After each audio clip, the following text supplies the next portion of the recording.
Talk Today is brought to you by Subway, open 24 hours in Countryside, Anderson Square in Georgetown, and Centennial Towers in West Bay. And by the Ministry of District Administration, Tourism and Transport. Explore your history, explore your land, explore your sister islands. And Savannah Pharmacy in Countryside Shopping Village, convenient opening hours including Sundays and holidays. And Royal Fidelity Bank and Trust, money at work.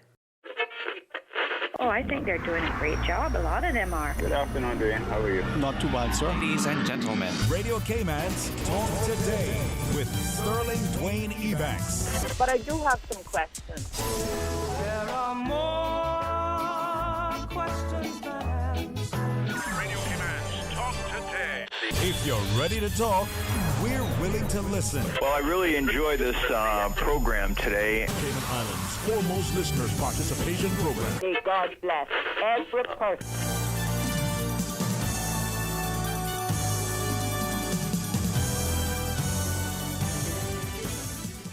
Hey, good afternoon and welcome. Thank you so much for joining us here on this edition of Talk Today. It's a wonderful Wednesday. We have the excellent company of Mr. Kerry Lawrence.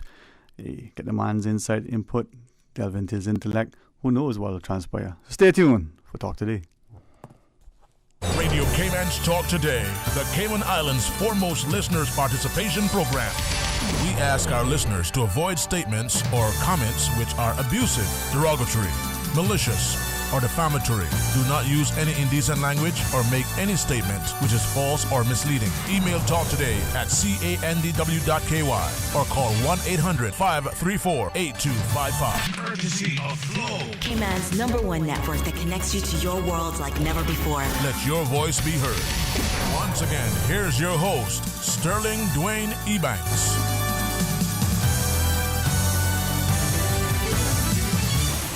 Hey, good afternoon and welcome. Thank you so much for joining us as we have the pleasure of welcoming to our studio Mr. Kerry Lawrence. It's been a while since you've been in the studio. Good afternoon to you, man. How you doing? How you doing? Good afternoon, the wider Cayman. Nice to be here again. You invited me to come in and have a chat with you in the wider Cayman. I appreciate it, man. And there are people like you, and you know, we had a mutual friend. So once upon a time, I think we need to be in a space where we appreciate the importance of having not just a dissenting view, but a space where we can, as Coach Huda used to say, come let us reason. Of course. Yeah, and I think that's being lost, the art of communication, but even the willingness and sometimes the time to set aside to chat. So if we can get into it, if we can sit and reason in a very sensible, civil, responsible manner, we can create all sorts of solutions, at least stir the pot somewhat. Huh? Just a little bit, see what happens. Yeah, man. Well, I think off the bat, before I even ask you that, what's on your mind? I mean, what are the things that are crucial to you? What would you like to start? And I have a couple of things I want to maybe ask of you as well. Well, I mean, it's a variety of things that's happening in Cayman that should be discussed. Mm-hmm. Number one, we were just talking just before we started here about the cars on island, what we feel about the inspection of cars and the cars that have been running on the streets and how much cars are on island. Mm-hmm. We spoke prior also about the youth and how we're training them to take up the job opportunities in the island. That's I'm very passionate on that one, to make sure Caymanians can get jobs and be first. And because of COVID, we have a total reset point now that we can make something happen. But I mean, we have the laws in place. So there's nothing drastic that needs to happen to do this, right? We just need to understand what's happening and make the simple changes necessary to go down the road that we really should have been down a long time ago. I've heard that word reset being used in the last year. If I was just limited from June last year to now, more than I probably heard it used in even in some sports. Let's reset. We pause for the reset. But are we resetting? I mean, well, we're not, because there's no training programs really out there for it, and we haven't put anything in place. And a lot of school students and a lot of even just people come back from college are kind of left out. And you need to ask yourself why and where it's going. You need to be careful with also how we implement these things, because obviously we need the outward injection from the workforce. But we also need to look out for Caymanians first. And I think as a business owner, I try to hire Caymanians as much as I can. I mean, I talk to Caymanians that I hire, and sometimes they work out and sometimes they simply don't. And the most thing is that they're pretty much frustrated, and I see and I look at how we train in our Caymanians and how we, if you talk to the youth, what is actually happening with them. It's a situation where more parents and more people should look into, because it's a huge issue, right? Mm-hmm. And looking at it in a whole, what do we have in place for our youths when they come out? Are we preparing them? Because school for you, when I went to school and you went to school, that prepared me for the workforce. That prepared me for coming out and dealing with people, meaning I was supposed to carry myself in a certain manner. Mm-hmm. It was always yes ma'am, yes sir. I was groomed properly, and that is part of you wearing that uniform and taking care and taking pride in that uniform is also when you go and work, when you're representing one's company, you need to carry that in a certain manner. It's talked about, as you said, another phrase that I hear all the time, soft skills. Now, I'm not saying this to be disparaging. Mm-hmm. To me, those are not soft skills. Those are essential skills. We're talking about essential. Well, those are essential. The pleases and the thank yous, the good manners that we had, that helps to build good relations. And as you shared, reflect positively on the uniform you were wearing, on your family, on your community. I wonder sometimes, though, if there's a flip side to that. And I'll come back to the soft skills. Those of us who are the pleases and the thank yous and the polite people sometimes may be impinged upon, maybe pressed down, and sometimes just pushed. I don't know if I find that or agree with that, right? No, not okay. I'll tell you what I find. The more you look around, you see it. Mm-hmm. And I think I mentioned this to you before. If you go out to dinner, right, and you look around you at parents sitting there with their children, everybody's on the phone. Yeah. Everybody's taking pictures of their food. Nobody's talking. So what you have to understand with this, doing this situation, is you and I, the era that we grew up in, we formed relationships with people. Right? Is what we did. We had to form those relationships with people because we had to speak. So you sit now waiting for a meeting, right? If you sit in a meeting room waiting for a meeting, and you're on your phone while 3 other people sitting by the table, something is wrong. Mm-hmm. Because if you're waiting for a meeting, you normally say, back in our day, how you doing, how your day was. There's a conversation how starting, things right? went. Yeah. Right? That does not happen anymore. Yeah. And it's the face of technology, but I'm not saying that technology is bad. Yeah. Right? But what I'm saying is that everything needs a balance. Okay? So if you drink too much alcohol, it's a problem. If you drink a little bit of alcohol, it may not be a problem. Right? If you eat too much fatty food, it's a problem. Right? If you eat too much sugar, it's a problem. So everything has to have a proper balance. Right. So I look at it, and I look at the way our children are raising now, right? And we raise them because we tend to want to give them in this day and age things that we never had, and parents always say that, right? But is it to the detriment of that child? And do they understand the value of this thing? Do they understand the value of these things? All right. We do have a call online, and already I can see many topics that we're going to get into. We're speaking to Kara Lawrence. Let's go to the phones. Good afternoon. Welcome. Thanks for calling.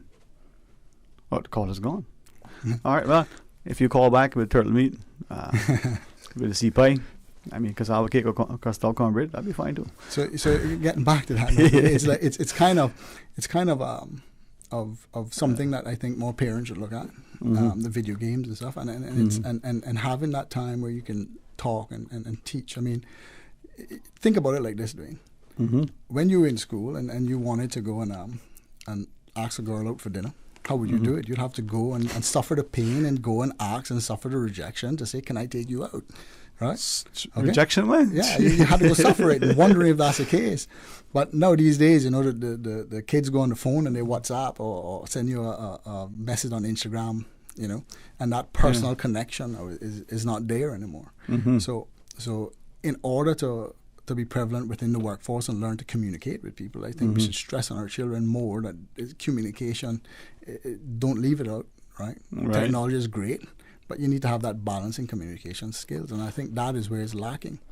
We talk about the technology, and we see how, just like as I'm listening to you now, it took me up until just very recently to appreciate that as I'm engaged in this show, I got to monitor what I call multiple channels, so I can get all information in to be able to relay. But I feel, on a personal level, disrespectful that we're talking and I'm looking at this, even though this thing is a part of the program, so I can relay what is being shared. And I'll come back to what was just relayed. But if we're at a dinner or we're sitting down, somebody just chatting, or even if we're, like you said, in a meeting, for me, this digital distraction is something that's not even being sufficiently considered. Can you imagine the spouses or the siblings or the parent and the children, and they're talking to each other on this thing? One is one part of the house. Yes. Right? Now, it may be bad manners to, don't shout inside the house. Your inside voice is the words today. But your house isn't that big. Even the 50,000 square feet houses we have in Cayman, they're not that big. Well, Dwayne, I realize that it's a problem with the phones, right? And the one thing that I've started doing, and I've been doing it for a while now, is when I go into meetings, I don't put my phone on the table. I put it on the chair next to me, and I put it down, and I don't put it on the table because if I'm sitting in a meeting room with you and I'm talking to you, it's unnecessary for me to be on your phone. Exactly.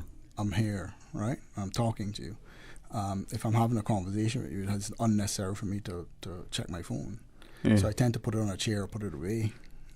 Even putting it on the table, face up or face down, I take that as the phone has to be next to you, right? And that kind of is a problem, and I've seen it become a problem. And my children have phones and technology, and we've been kind of weaning them off of that situation because realizing it's an issue. But then, as this listener is sharing, and I had a quickly exchange. So, from the perspective of paraphrasing and what this person say, technology today is, for us, they talk about smart homes. We have everything automated. They talk about the cars and the phones and everything being, connected, and we're no longer at a space where we even need to type. So that's affected our, our handwriting. Yeah. I can't use that for an excuse, but anyway. But is there a way that we can somehow put aside what the technology has done in terms of the good, and speak to what you're saying, that it is the negative consequences of the human interaction? You're losing it, right? And you see, and you can look at technology in different ways, because you can have a conversation with your child, right? And you can no longer tell your child, now you can't go and say to your child, you have to explain certain stuff in more detail now. Right. And I like to say this to you now, like, you see your child playing video games and you go, listen, you can't make money playing video games, right? 2 million. Right? Or, you can't make money doing that, or you can't make money on YouTube. And what your child can do is go on Google, and they'll Google it and say, look at this. This person making X amount of millions, X amount of time, doing this by the views. So you can't say that anymore, right? Because it's at their fingertips. So you have to explain the situation. If you look at how much people in the world and how much people make money from doing that and do a percentage basis, and you can then say you can make money doing that, but you're at a lower percentage of it. It's like what we did with the footballers. We were playing football. Some of us were really, really good, and the reality was, well, the next Peles or the Zicos, or in today's, the Maradonas, or even the Messis and the like, to get to that level, like you said, it may be a pipe dream. Well, it leads me to a question for you now. Let me ask you a question. So you used to play football, right? Not good. That's okay. So when you used to participate in football, right? Yeah. When you used to participate in playing football, right? If you lost the games, so you playing teams, you lost the games. So you had a first trophy, second trophy, and third trophy. You used to get a participation trophy. Listen, man, if you didn't make the medal on the podium, you didn't get nothing. So now we give out participation trophies, right? Yeah. I don't agree with it, Nope. Because you're saying that it's okay to lose, right? Okay. I don't agree with it, because I think in that way you have to say, listen, you didn't win this time, you try better next time. And that is also preparing them for going to the job force, because when they go in the job force, not all the time you get the job. And even when you get a job, and your job is to go to get another job, the contract, you might get it. It's not all the time you get the job. Yep. So you can have some disappointment, right? But if you feather in the disappointment from a child being a child, and you're not disappointed, you have this trophy because you lost. What was it say? You want to be a gracious winner, and the loser winner? Yeah, so you'll end up having more respect for yourself and more respect for people out there, because you accept that you lost and you want to do it. You do better next time. And you'll be more determined to do so. All right, let's pause and take a short break. When we come back, we'll continue the discussion And hopefully, as people listening, they'll contribute. 949-8037 or 1-800-534-8255. In the studio, the excellent company of Carol Lawrence. Stay tuned for Talk Today. It's time to stop giving dads tools and ties for Father's Day. Dads want to relax just as much as you. Get the ultimate chillaxing beach kit for Father's Day at Savannah Pharmacy. Beach shorts, shirts, flip-flops, water shoes, goggles, towels, and sunblock. Let Dad kick back and relax this Father's Day. Gift baskets, including domino sets, coffee mugs, and so much more, are also available. Get all of your Father's Day purchases at Savannah Pharmacy in Countryside Shopping Village or call 946-3336. I love my daddy, yes sirree. When you're tight on time and budget, but big on flavor, Subway's Meal of the Day hits the spot. Enjoy daily meals on classic sandwiches like tuna, Black Forest ham, meatball marinara, and more. Starting at $6.25 for 6-inch meals and $8.75 for footlongs. You can get Subway's Meal of the Day. Enjoy a different sandwich on a different day for the same price. Mix it up with cookies or chips or waffle fries for the same price. Subway, eat fresh. Hi, I'm remodeling our bathroom. I have a few questions. Sure. What are some ideas to make my bathroom feel larger? How do I know if I'm picking the right vanity? How do I choose a new toilet or a new countertop? Also, the lighting is terrible. Can I put a window or a skylight? And do I really need an exhaust fan? You've come to the right place. At Brand Source, we custom design kitchen and baths, and our talented design team can help answer your questions. Whether you're looking for a modern, functional family bathroom or a luxurious personal retreat, we'll help create that beautiful space that makes your home yours. And if you're in a rush for a new look and have a limited budget, our ready-to-install bathroom vanities, built with solid wood and countertops of the finest materials, are a quick and easy remodeling solution. For the very best in custom-designed kitchens and baths, visit Brand Source Home Gallery on Dorsey Drive, Industrial Park, Cayman's Kitchen and Bath Center. Celebrate the Queen's Birthday weekend by taking part in the Botanic Park's 5K Run Walk. Come out to the park on Sunday, June 13th and help raise funds for the Children's Garden Development. Your $25 fee includes a t-shirt, breakfast, and a chance to win in our prize draw. Enter the Royal Fascinator Design Challenge and take home the trophy for the best design. The Botanic Park's Queen's Birthday 5K, Sunday, June 13th. Register now at racecaribbean.net. Sponsored by the Ministry of Tourism, Cayman National Bank, Water Authority Cayman, Coca-Cola, Fidelity, and High Impact Media. For 32 years, the Cayman Islands National Dance Company have performed well-received shows for enthusiastic audiences. For our 33rd season, we're grateful for the support, the dedicated dancers, and sacrifices made. So without further ado, Cayman Islands National Dance Company presents Gratitude. Gratitude celebrates over 3 decades of performances, both established and new dances. Gratitude is a must-see. June 5th and 6th at Harkwell Theater. Get your tickets today at Radiance Dance Studio, at the door, or call 926-1826. Sponsored by Caribbean Utilities Company, ARC Directors, Vise Closet, and Radio Cayman. Talk today. But I do have some questions. Talk today. Cayman Islands' foremost listeners participation program. Talk today. Because there are more questions than answers. What the public is saying. Waging to take your calls right now. Sterling Dwayne Ebanks.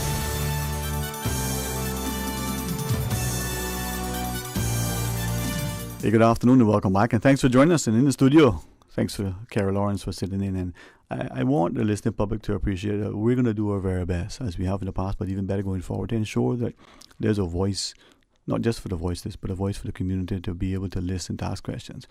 I don't want people to be vitriolic and demeaning, demoralizing, and derogatory and defamatory. All those things only create division, right? But what I want us to be champions, to say to the government of the day, listen, if this is a democracy, not that we've elected despots who can go out and dictate, but we got to participate. But we're there to be respectful. And to civil society, whether it's a business, whether it's an NGO, whether it's your church, if it's wrong, it's wrong. But you're not criticizing, you're being constructive. And you're adding to the equation. It's easy to complain, Yeah. Can you give me a solution? And I think that's where we need to come together. All right, man. So anybody listening that want to participate, that is the mantra. And if you want to be I should charge them to be. No, this is for you. You're getting back to the top. I mean, I think we need to prepare children more. Yeah. And we need to put things in place now, because Cayman themselves, in a whole, we have done away. Mm-hmm. We've done away with a bunch of things that can be sorted out fairly easy because the rules are in place already. Yeah. Like for instance, I mean, let's talk about the long time immigration issue that we had, right? Okay. Okay, let's talk about people coming here and getting jobs in Cayman and say that they can't find the work because other people coming here and taking their jobs and that, right?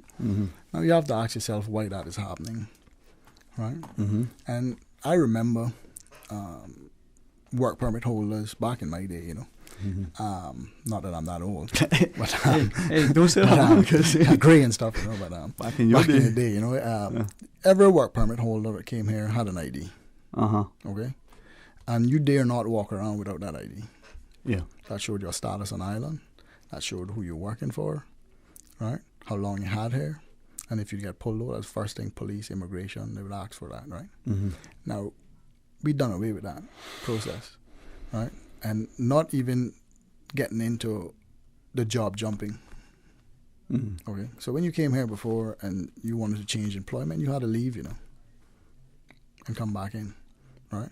Now we allow people to come here. I've known and spoken to people that came here on a 6-month permit and been here 5 years on 6 months permits from different employers, right? Now you have to ask yourself, why is this happening? If you come here to work in a certain field, to work with a certain person, and it does not work out that way, should you be able to continue jumping jobs, or should you be allowed to jump one time and then leave, and if you want to come back, have that person pay for to bring you back? Right. Now it leaves that opportunity open in that time, right, for a Caymanian to get hired by a simple opportunity of that magnitude, right? Let me ask then, in that vein, right? If you're on a permit, say you're a lawyer or an accountant, or you came as a teacher, or whatever the profession, a plumber, right? Would you be of the view that you can change and stay within that profession, that area? Or if you came here as a diver, and then all of a sudden now, you know, you have an accounting qualification, so you find your way. I don't agree with that, because I believe if you want to change, you should leave and come back. All right, no matter what. No, you should leave. Okay. And be forced to leave and reapply and then come back for that certain job. Because the time that you're gone, you can get that job. Okay. But with that, you know, that plays into population and our growth. Unless I'm mistaken, if you look at the last statistics, the amount of people in the country, and we can maybe talk about that somewhat, it would appear to me that any new job that's created, probably going to either the person in one job would have to leave that to fill that, or more than likely, someone from outside, a new person would have to come to the shores, because the number of people. It needs to be balanced out, because we don't have really employment problem, I should say, here. Well, more jobs and more people. A lot of jobs here, right? And I don't have anything, I mean, I get this straight, I don't have anything against any expats, right? They come here to work, to make the money, to support their family, whatever they need to do, that's what they do. And we have great expats that come here and do great things. So let's face it. Yeah. Okay? And that's a fact. So I don't have anything against that. But what I do have is I want to use the laws that are in place to open opportunities and doors. Well, right? maybe we can, for Caymanians, right? Yeah. So if you come here as a diver and then you want to go in accounting, should you be able to switch onto that? I think you should leave, and if you really want to come back to the Great Cayman Islands, then you reapply with that firm and you leave and you come back. Okay. Right? Because in that time that you leave, a Caymanian can apply for that job. But that's a problem enforcement, as you spoke to earlier, right? We got a couple of calls online. You want to take the calls? Yeah, go ahead. Hey, good afternoon. Please. Welcome. Thanks for calling. Hello, good afternoon. How are you today? I'm all right, and you? Excellent, man, excellent. And good afternoon to your good guest. Appreciate you sharing your thoughts with us, man. How are you, man? Talk to us. Yeah, I have to agree with Sir Lawrence that if you want to change your career, of course you have, if you come as a server in a restaurant and then all of a sudden you jump in to go to be like a different job, you have to leave and come back. I think that's the correct way, and that's how things been done everywhere, in different countries. The other thing, Dwayne, really, I know the issue of behaviors of politicians. I think, in this country, politicians not supposed to go to the bar and get drunk and mess up and misbehave. And that's embarrassment for him, embarrassment to the government, embarrassment to the legislation assembly, embarrassment to any thing in this country. I mean, it is very sad that we have actually 2-3 politicians. They do that all the time, and they get drunk and they mash up themselves, and their behavior is not acceptable anymore. Not acceptable in this country, not acceptable in front of people. You are a politician, you are elected in this country, you have to behave yourself. You can't be behaving like you are a child or you are a young guy who get drunk and start behaving in that manner. I think should be a punishment by terminating that person immediately for a year or something until he fix up himself, fix up his way of life, fix up his behavior. And the last thing, Dwayne, I want to tell my good friend Kenneth Bryan, please go and collect your signs from election time. You leave in your signs in people's properties and they call me and complain about you. So please take your sign from people's property. Thank you, Dwayne, and you have a good day. Thanks very much, man. And with that, we'll take the other caller. Hey, good afternoon. Welcome. Thanks for calling. Hello. Good afternoon, ma'am. How are you? Let's try to see how you is. Yeah, well, always guided by you now. Listen to me. I want to ask your guest in studio if he's old enough, and it doesn't sound so by his voice, but if he's old enough or have any references to a practice that was one time I think it was all of his directives suggested, I don't know. But when people apply for permanency in this country, whether you want to call it status or whatever, they used to have to advertise this application with a picture of themselves in the papers and the whole 9 yards. I think it was a 2 or 3 weekends. And that seemed to have gone away, and you hear stories that, 200 PRs were granted, or, 1,000 statuses were granted, or 1,200 PRs were granted, and there is no way. You're talking about immigration? That is something sinister. If something near to that, even near to that, is happening in Cayman. But I know we no longer know who's applying for our rights and privileges. And I'm just wondering if that person had known about that.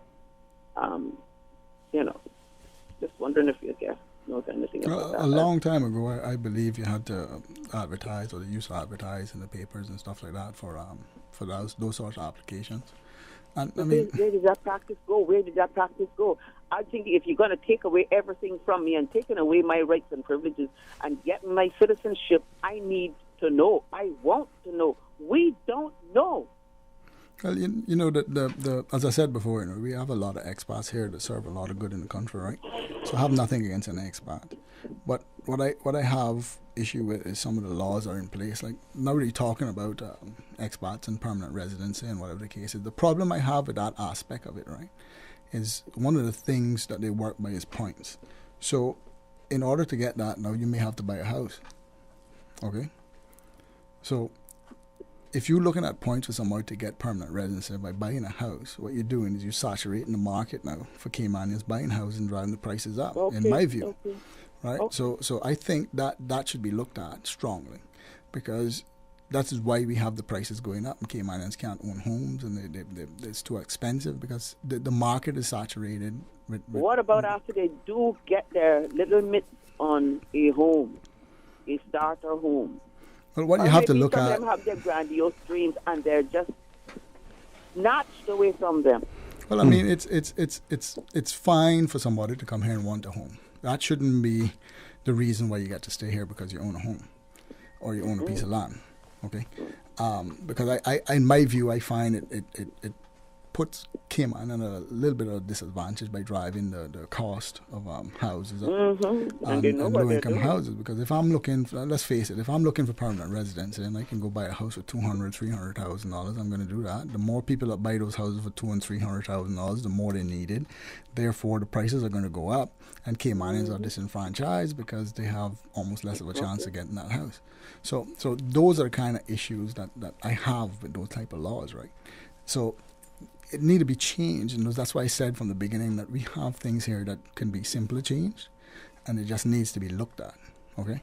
And those are one of the things that we need to look at, because I'm looking at the prices around us now, right? And people coming out of school and probably want and aspirations to have a house. I see one-bedroom places selling for $400,000. It's mind-blowing to me, okay? And then they can't even get their feet in the door as part of the economy to earn this $400,000. Well, it's mind-blowing to me. Every day. Now, the government has things in place, right, to by stamp duty reduction for Caymanians and stuff, or no stamp duty, zero stamp duty. And they have, I think, 30% guarantee on loans, I believe it is. Right? They can do better than that, right? And they can also look into different ways and means. Like, we feel that as Caymanians that everybody should own a house, right? I'm not of that view, because you can give someone a house that can't maintain it and you put them further in debt. So maybe they need to look at solutions as not in single family homes, but some in apartment complexes, and some who can go in that route of having homes, right? And you need to determine, because some people simply don't want a home. They just want an apartment complex. So you need to determine where that is, right? And figure out for a Caymanian standpoint. And as far as I see it, right, if we stick everybody and we say all Caymanians deserve to have a house, you put them in a house and they can't maintain the house, then you turn into ghettos and then you end up with different issues. So you need to determine those points. And the only way you can determine that is by having a proper social service mechanism to work on these things, right? And get to the depths of who can and who can't, and give the assistance needed to train people how to do these things. I mean, we all have to face it, whether you have a mortgage or you don't have a mortgage on your house, you have to maintain that house because you're living in it, right? So it's a debt to you, it's a liability to you every time that you have to put money to maintain that house because you're staying in it. If you have a rental property, then it's different because it's bringing in an income for you, right? So those things need to be considered when you do these things in a whole. Right, and certain laws, and we're getting back to that now of having, and I'm truly against it, that we should allow or have it in law that you have to have a house or a piece of land or whatever the case is to be able to apply for PR. That shouldn't be. You should just get PR on your stature of what you've done here, what you've contributed to the community without having house or land. And that now will give Caymanians more opportunities and most likely bring the prices down of these houses, because simply the market is following the demand for houses, and that's a fact. What my understanding, though, is that this notion that you need to own property or a home to get PR isn't necessarily accurate. That's not in law. Well, it seems to be a practice. It helps you a lot with your points if you have property here or you have a house here. Right. It's a great help, just like going and walk dogs at the Humane Society is a great help. Yeah. But maybe that's part of the challenge. But Mom, you were going to share with us anything else? I was just looking. No, I was just looking. Listening is what I want to say. I was just listening, but I'm talking about home ownership and the divestment of home ownership away from, like I say, the precious little midst of Caymanians, and in particular those young people who strive and try so hard. You think you can conversate on that a little bit to me, because that's a topic that I mean, again, we need to look again. We can't have anything against expats, right? Because if you look at it, mostly expats here run all of the charities around the island, right? So I'm not saying that all expats, I have nothing against expats, and I'll continue to say that. Because there's a lot of expats that come here, and just like every other country or every other thing, that do very good and really love the country, and there's some that don't, right? I'm not going to point fingers at anyone to say who love the country and who doesn't, right? But the simple fact is we simply need to put things in place to simply make it easier and more cost effective and leave things in place for our Caymanian people. And it's a reality that you know, if you... Young man, let me say something. I'm old, but I went to an American school, and now and again they would make us actually see some little writing about the American Indian. You just take that in consideration with your generosity. They were so generous that Manhattan went, they said, well, okay, but it's going, but we good because we got all this happening in Des Moines, and they went till they called reservations. America is a big enough country for that. We down here on this little postage stamp place, the thing, yeah? We not got no space, no room. Everything is finite in this world. Your generosity probably springs from your generations, but oh God, I would advise against that wholeheartedly. Anyway, have a nice day, young man. Have a nice day. Thank you. Thank you for your warriorship. Bye. All right, bye. Let's take another call if you wish. Hey, good afternoon. Welcome. Thank you for calling. Good afternoon. Good afternoon, Stephen. How are you? Hey, good to hear from you. How you been, man? I've been going on a bit of medical stuff, you know. Everything is well known and fine. Blessings to you, man. Blessings to you. Yeah, all right. yeah. Doing my eyes and stuff in some operation. Yeah, man. Yeah, prayers with you, my friend. Talk to us, man. That's on your panel. What's his name? Sorry, Kerry Lawrence. Mr. Lawrence. Yes. Good afternoon, sir. Good afternoon. Don't feel no way what I'm going to say to you, right? Just listen carefully, all right? Lawrence, how much sense you have? Huh? How many senses you have? How much sense? Oh, how many senses? You mean like the touch and the intuition? I got 15. Sorry. I believe you have more than that. If you have more people to talk, like you, how I hear you talking or speaking out, is really true. Because you say, okay, man, we got stuff, you know. We have to go back. If you don't have a piece of property for ourselves now, you know, we're not going nowhere. We're gonna be all shadow. Because the rich people taking up everything. Everything's for the rich. The Bible tell you about these things, and these last days what happen. You know. So you see, all what going on now, a lot of young people have to focus. A lot of Caymanians have to really focus. We need to do our culture. We need to buy property to plant stuff. After a while, if we keep focusing on the world will disappointment. You know. After a while, we're not going to see these things. We'll probably not be able to get stuff in this country. We need to get stuff. I started to buy stuff from the local market now, you know. Because when you buy stuff from the supermarket, it don't last that long. When you buy stuff from the farmers market and stuff, it lasts much longer. So, my brother, you have a good I don't know the right word for it now, but anyway, you're on the right track. You're looking ahead.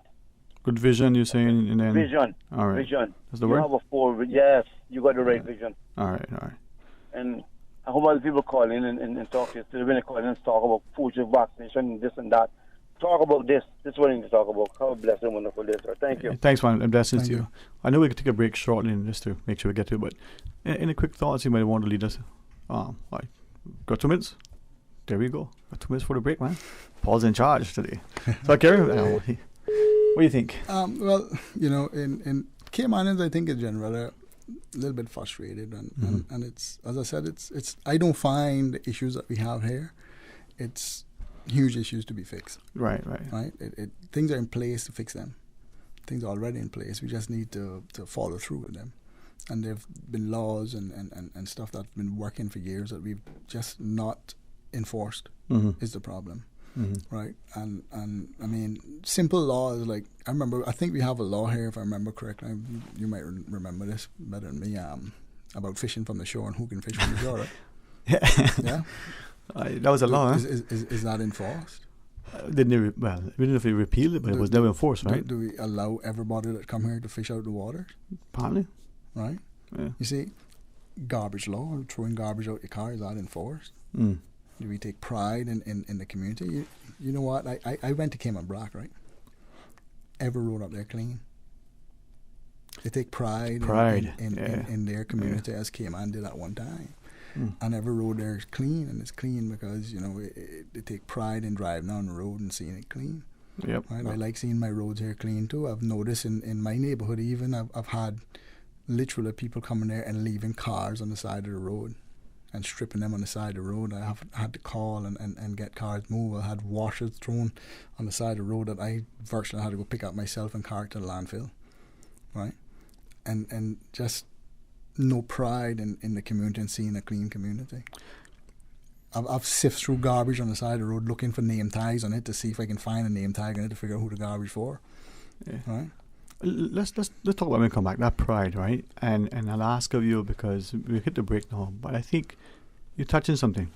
If we're living and working here, this is where our bread is buttered, if where we think that we plan to lay our heads or our mortal remains. Should we take more pride, and should we work more diligently, deliberately, together to make this a more unified society? Because there's growing division and discord, and it's only going to come to head. Putting the military in place to quell the social uprising ain't going to do it. You know, passing more laws, if people don't have a sense of humanity and humility and respect and honesty, isn't going to do it, right? All right, when we come back, we'll talk about it. Stay tuned for Talk Today. Busy, busy, busy. Feel like there's not just enough hours in the day. Savannah Pharmacy, service to make your life easier. Now you can WhatsApp your prescription order to 929-5045. And pickup is just around the corner with everything your family needs and convenient opening hours including Sundays and holidays. WhatsApp your prescription order to 929-5045. Savannah Pharmacy, wholesome values with modern conveniences. Freedom, Cayman Brac. Freedom, Little Cayman. Soft breezes, blue waters, no traffic.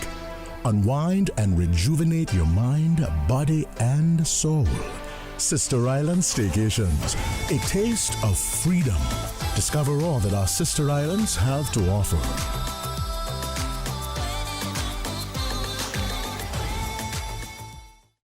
The Cayman Islands Chamber of Commerce Pension Plan. We're here for you. Please be advised that the pension contribution holiday has been extended until 30th of June 2021. Employers and plan members should ensure arrangements are in place for salary deductions and remittance following this date. The Cayman Islands Chamber of Commerce Pension Plan, keeping you informed. For further information, visit chamberpensions.ky, and for information as it happens, follow us on Facebook, LinkedIn, or Instagram. Email admin@pensions.ky or call 745-7630.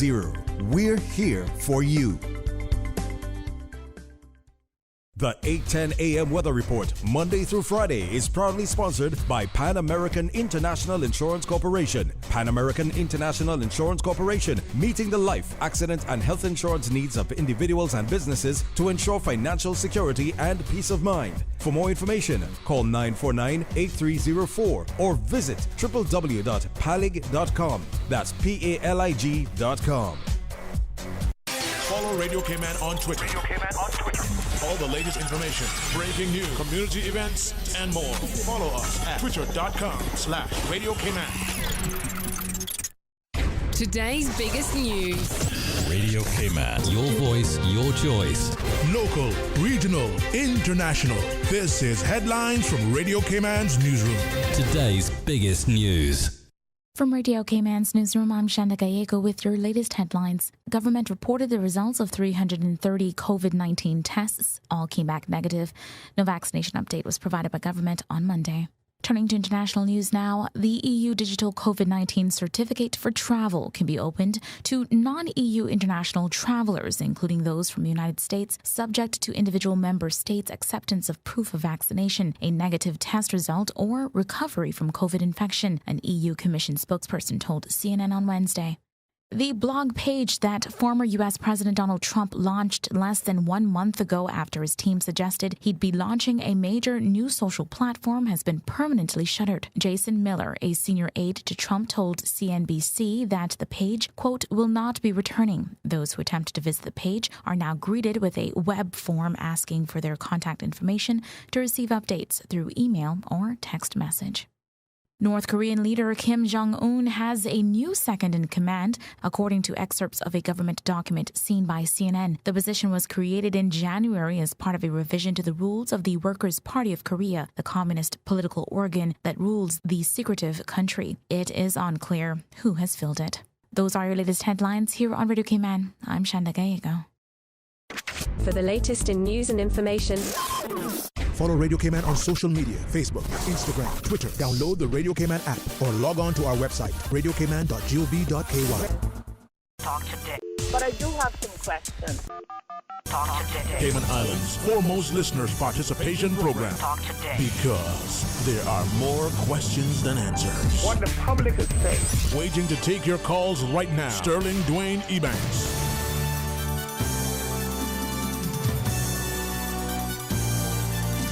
Hey, good afternoon and welcome back, and thanks for joining us in the studio. Carol Lawrence sits with us as we chat. I think it's important that as a society, if it's going to be a healthy democracy, we need to be able to extend voices to all. I think where we need to get to a place is that we appreciate that there's a responsibility and desire and absolute, it's essential that we are respectful when we're sharing, even when we're in a meeting and you're part of the board.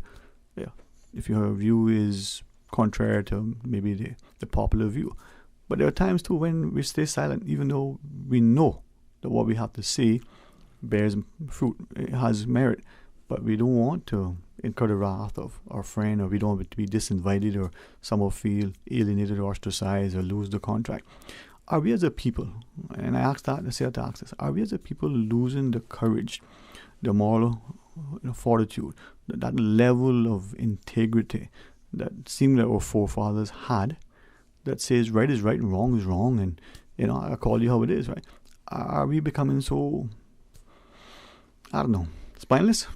I don't think that's the case, really. I think that in Cayman as a whole, when you look at Cayman, you look at the events through Cayman, they kind of let things bubble over for a long time before fixing the issue, right? And they leave it and hoping that it fixes itself. Which isn't going to happen, and it's proven not to happen.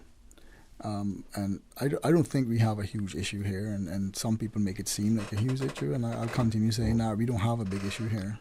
Everything we have here is we can solve it easier. We don't have a huge issue here. It's not an issue. We've been living with expats coming here, and we need them. We have to face that. And we've been living them here for years, coming here, enjoying the place and everything else. But we have to, and we have to just put things in place to look out for our people first. I mean, every other country you go to have those things in place, right? But most countries, I should say, not everyone. But let me then ask then, from that perspective, there is no question that when we seem to talk about immigration in this country, in that divide, for some reason, our media, the public pundits and everybody seem to make it sound as if, well, this is only peculiar to Cayman, this only happens to Cayman. But if you were to just read international news, right, ignore the US, for instance, ignore Canada with the First Nation people, with what the atrocities were committed against the Indians there and so on, right? Look at the UK, look at different parts of Europe, look at almost everywhere, look at the Caribbean, right? You see that every country has expressed concern about the country and developing and taking jobs, use that phrase deliberately. But for some reason, we have that discussion here, and it's not positioned in a way that seems to speak to the issue. We let it be vitriolic, we let it be divisive. Well, it's divisive. It's divisive because, first of all, I mean, I am of the view that, and I'll say it again, I know I keep repeating myself, but I'm of the view, right, okay, that we need expats here. We need them to work here, and let's face it. You have to face that. But so you have it's nothing it's good for the country, It's right? good for the country. Yeah. So you have to get across that and forget about expats coming here and taking your jobs and all that stuff. I wouldn't look at it in that view. Like you guys see it as the contributing to the country and adding value. Yeah, I wouldn't look at it in that view. I agree with you. So the view that I would look at this in is when you have Caymanian people elected to positions, right?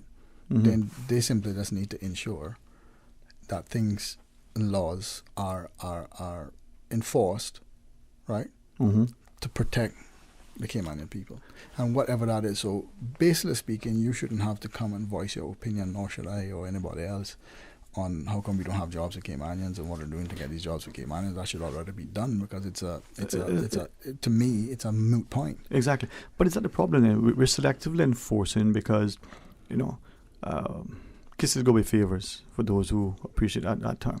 Is that what we're doing and have done to date? We exclude certain people because we don't like them. We favor certain people because whatever the reason. The lack of enforcement in certain areas may be because, well, nobody cares about it. Yeah, we have to agree on one thing, right? And Caymanians, I would think, generally, love their country. So we got to agree on that. Yeah. And then we also have to agree that expats that come here, some of them, love this country. Yeah. So we have to agree on that. Yeah. Right? Now, to say that every expat come here and just take your job, right? It's you have to look at it in this point. You grew up in Cayman, the laws have been a little bit relaxed, right? And it has been relaxed for a long time. Okay, so you're going out the job field, laws relaxed, so it makes it easier for someone to come here from overseas to get a job here, and it's a little bit relaxed for you to come and job hop and do all these other things. Yeah.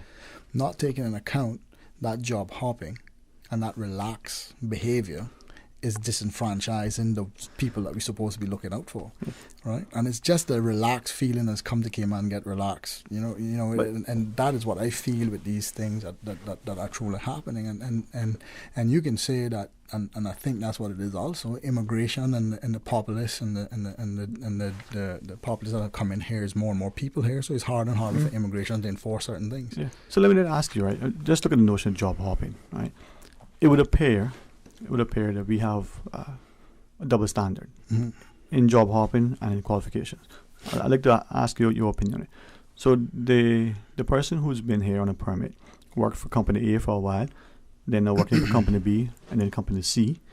Even if they're in the same sector, we see that they're getting experience. Before they came here, they were in country A, country B, country C. Oh, look at that, world traveler. A Caymanian works with one job and then another one and another one. They're job hopping. The foreign national, wow, worldly experience, upskilling, moving their career forward. We seem to apply two different standards and have two different perspectives on the same scene. Well, I don't know that. You see, okay, let's put it this way to you. Most Caymanians go and get work. And most of them, and some people, job hop for a while, right? Okay. And when I say a while, you back in the day, you job hop a couple of times till you find the one you exactly want, and that's the one you stick with, right? Right. So, looking at it now with the opportunities out there, until you're going to get to the job that you really want, then you're going to job hop. Because if you really want to pay your bills, then you take this job to start paying your bills and try to further up and get this job. He who's employed finds employment. So you have to. In order to do that, you got job hop as a Caymanian, right? But if I can go right into the field that I desire, right, then why would I need to job hop? Right. But and then that's the other thing I want to ask about those skill sets and those training, right? But take your point. I was speaking to a lady just recently. Just very recently. She's not no longer sort of formally into the working environment. So that sort of land between being retired and still wanting to contribute because she still has the skill sets, right? She shared over a number of years the amount of jobs she's had, and you can count them on one hand. And after about 10 years in a job, she was frustrated. This is her words. She felt, she used another word, but I would substitute, bullied, passed over, right, for different reasons, but she took it out. And then she left there just after 10 years and went to a similar, and it was a comment. She was with that place for about 18 months and left there. Said nobody she's going to endure 10 years here just because she didn't want to look bad like she was job hopping. She used that phrase specifically. And then someone made a comment. So it was the first time that she actually said to him, listen, what we would say, give one piece of my mind. Now, she said that in, 12 years or thereabouts, she'd had 2 jobs. And she was smart enough to leave that second one because she was going to, in her mind, endure what was going to be a worse situation. That other job took her in, for a long time. But even in just moving from job A to job B, she was made to feel like she wasn't a stable employee. Something fundamental. It's 2 sides of this. And the 2 sides of this is the employer side and the employee side. Okay? So, on the employer side, okay, and running a business in Cayman Islands is very hard and very expensive. Yeah. Right? Yeah. And I can tell you this, it's very hard and very expensive. A lot of cash flow involved. So with an employer standpoint, I'm running a business on island that is very expensive. You have to, if you want to be successful in your company, you have to keep things certain rate tight. Yeah. And that all leads back, right? Straight back to the cost of living and how to manage that and government expenditure and expenses, right? That's what that's where it leads back to, right? Because obviously if things go up in price as fees and everything else and it costs more to run a company, then and employers want to make money, have to pay their bills, meaning keep the company going and insurances and whatever else they need to do, right? To run that company. Then obviously what they're going to start doing now is looking and saying, okay, I can cut here, maybe I can offer this wage or I can offer a lesser wage. And that's what happens, right? So you have to start from one point and then fix that and move up the chain with it. All right. Maybe we'll talk about wages, but let's go to the phones and join this next caller. Hey, good afternoon. Welcome. Thanks for calling. Good afternoon. How are you today? Pretty good. I was listening to you earlier, but I had to move away from the radio, so I don't know what you all was talking about since I, it's on the radio. Well. But I did hear your first part in regards to jobs to Caymanians. I am 100% for that. But where we lost ourselves in this employment, when we took away advertising for a job on this island with a company, and advertising in the papers stating that, Tom, you only need one waitress and one whatever. And, immigration would not grant that permit until you can have some Caymanians come and try to fill those posts. But you still have to advertise for the post that you're applying for. Where's it being advertised? Where's it being seen? Where you see it? When if you are employer, then you have to register with Works Cayman, and all the jobs that you're asking for have to be advertised there, where it's supposed to be a portal that you go into and look. And if you're a responsible employer, you have to also put ads in the newspaper. You have to do it. It's a must. You have to put ads in the newspaper, and you have to advertise for those jobs as usual. That hasn't been taken away. Yeah. Well, we have a lot of those small businesses on island, and if you walk through those doors, they have their own nationality working in their businesses, and the Caymanians can't get no jobs at degree. I don't know who we're going to blame for this situation here in Cayman. We talk about immigration. Now we got the business called Work Now. So I don't know how we're going to get this solved. And then again, we need to know, sir and Dwayne, how many Caymanians are looking for a job and what positions they are looking for.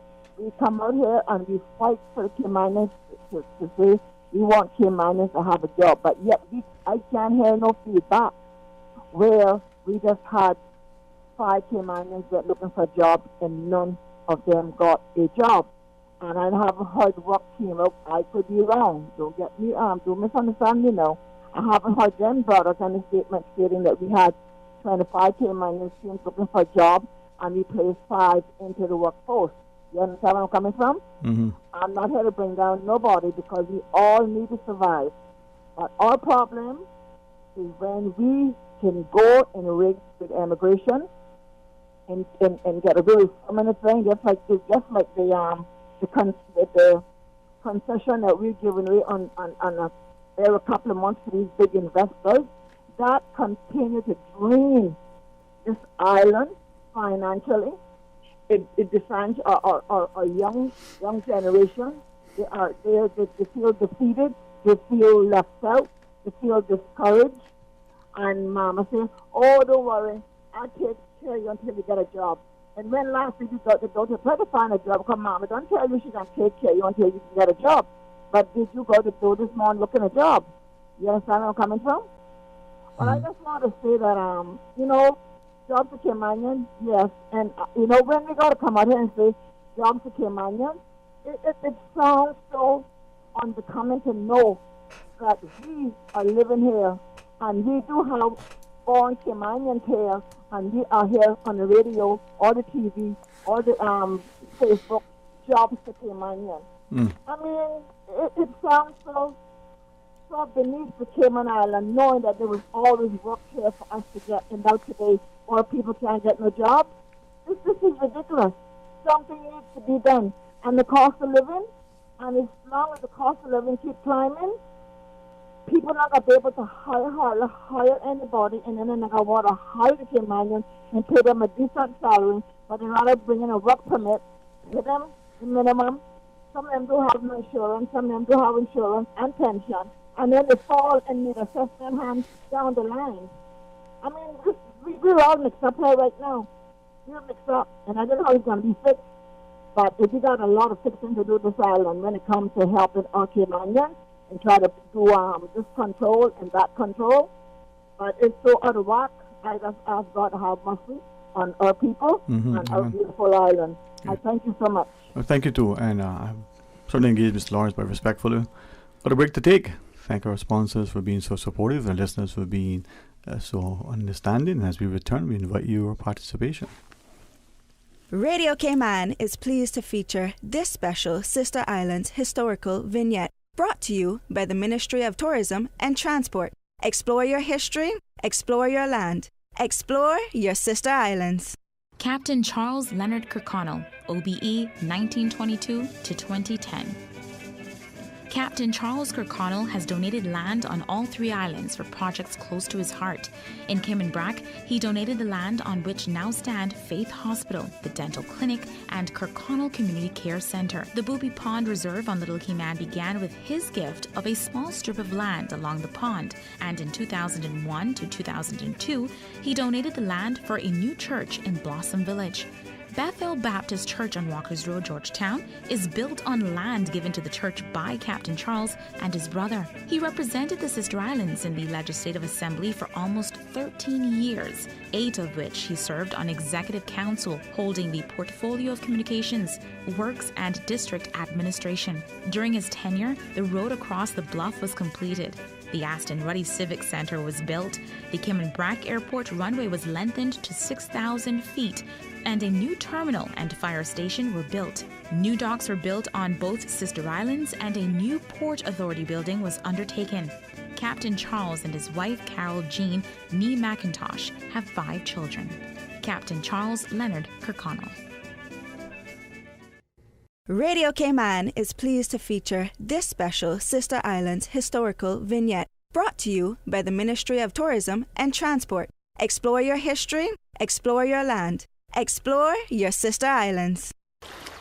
Wouldn't it have been grand if you had purchased land 30 years ago? It may not be 2020, but a perfect vision has never been more clear. Cayman Brac and Little Cayman, poised for growth with an eye on the future. Your land, your history, your future. Discover all that our sister islands have to offer. It's Not Toolfest again at A.L. Thompson's. Toolfest is the annual 2-day event held since 2009. Not Toolfest is our travel-restricted version. Instead of 2 days, Not Toolfest is 2 weeks of the best prices of the year on select tools, buy one, get one offers, and a free laser level with tool purchases over $200. So plan now for a Not event that you cannot miss. May 21st through June 5th at A.L. Thompson's. It's not Toolfest, but it's almost as good. Talk today. But I do have some questions. Talk today. Cayman Islands' foremost listeners' participation program. Talk today. Because there are more questions than answers. What the public is saying. Waiting to take your calls right now. Sterling Dwayne Ebanks.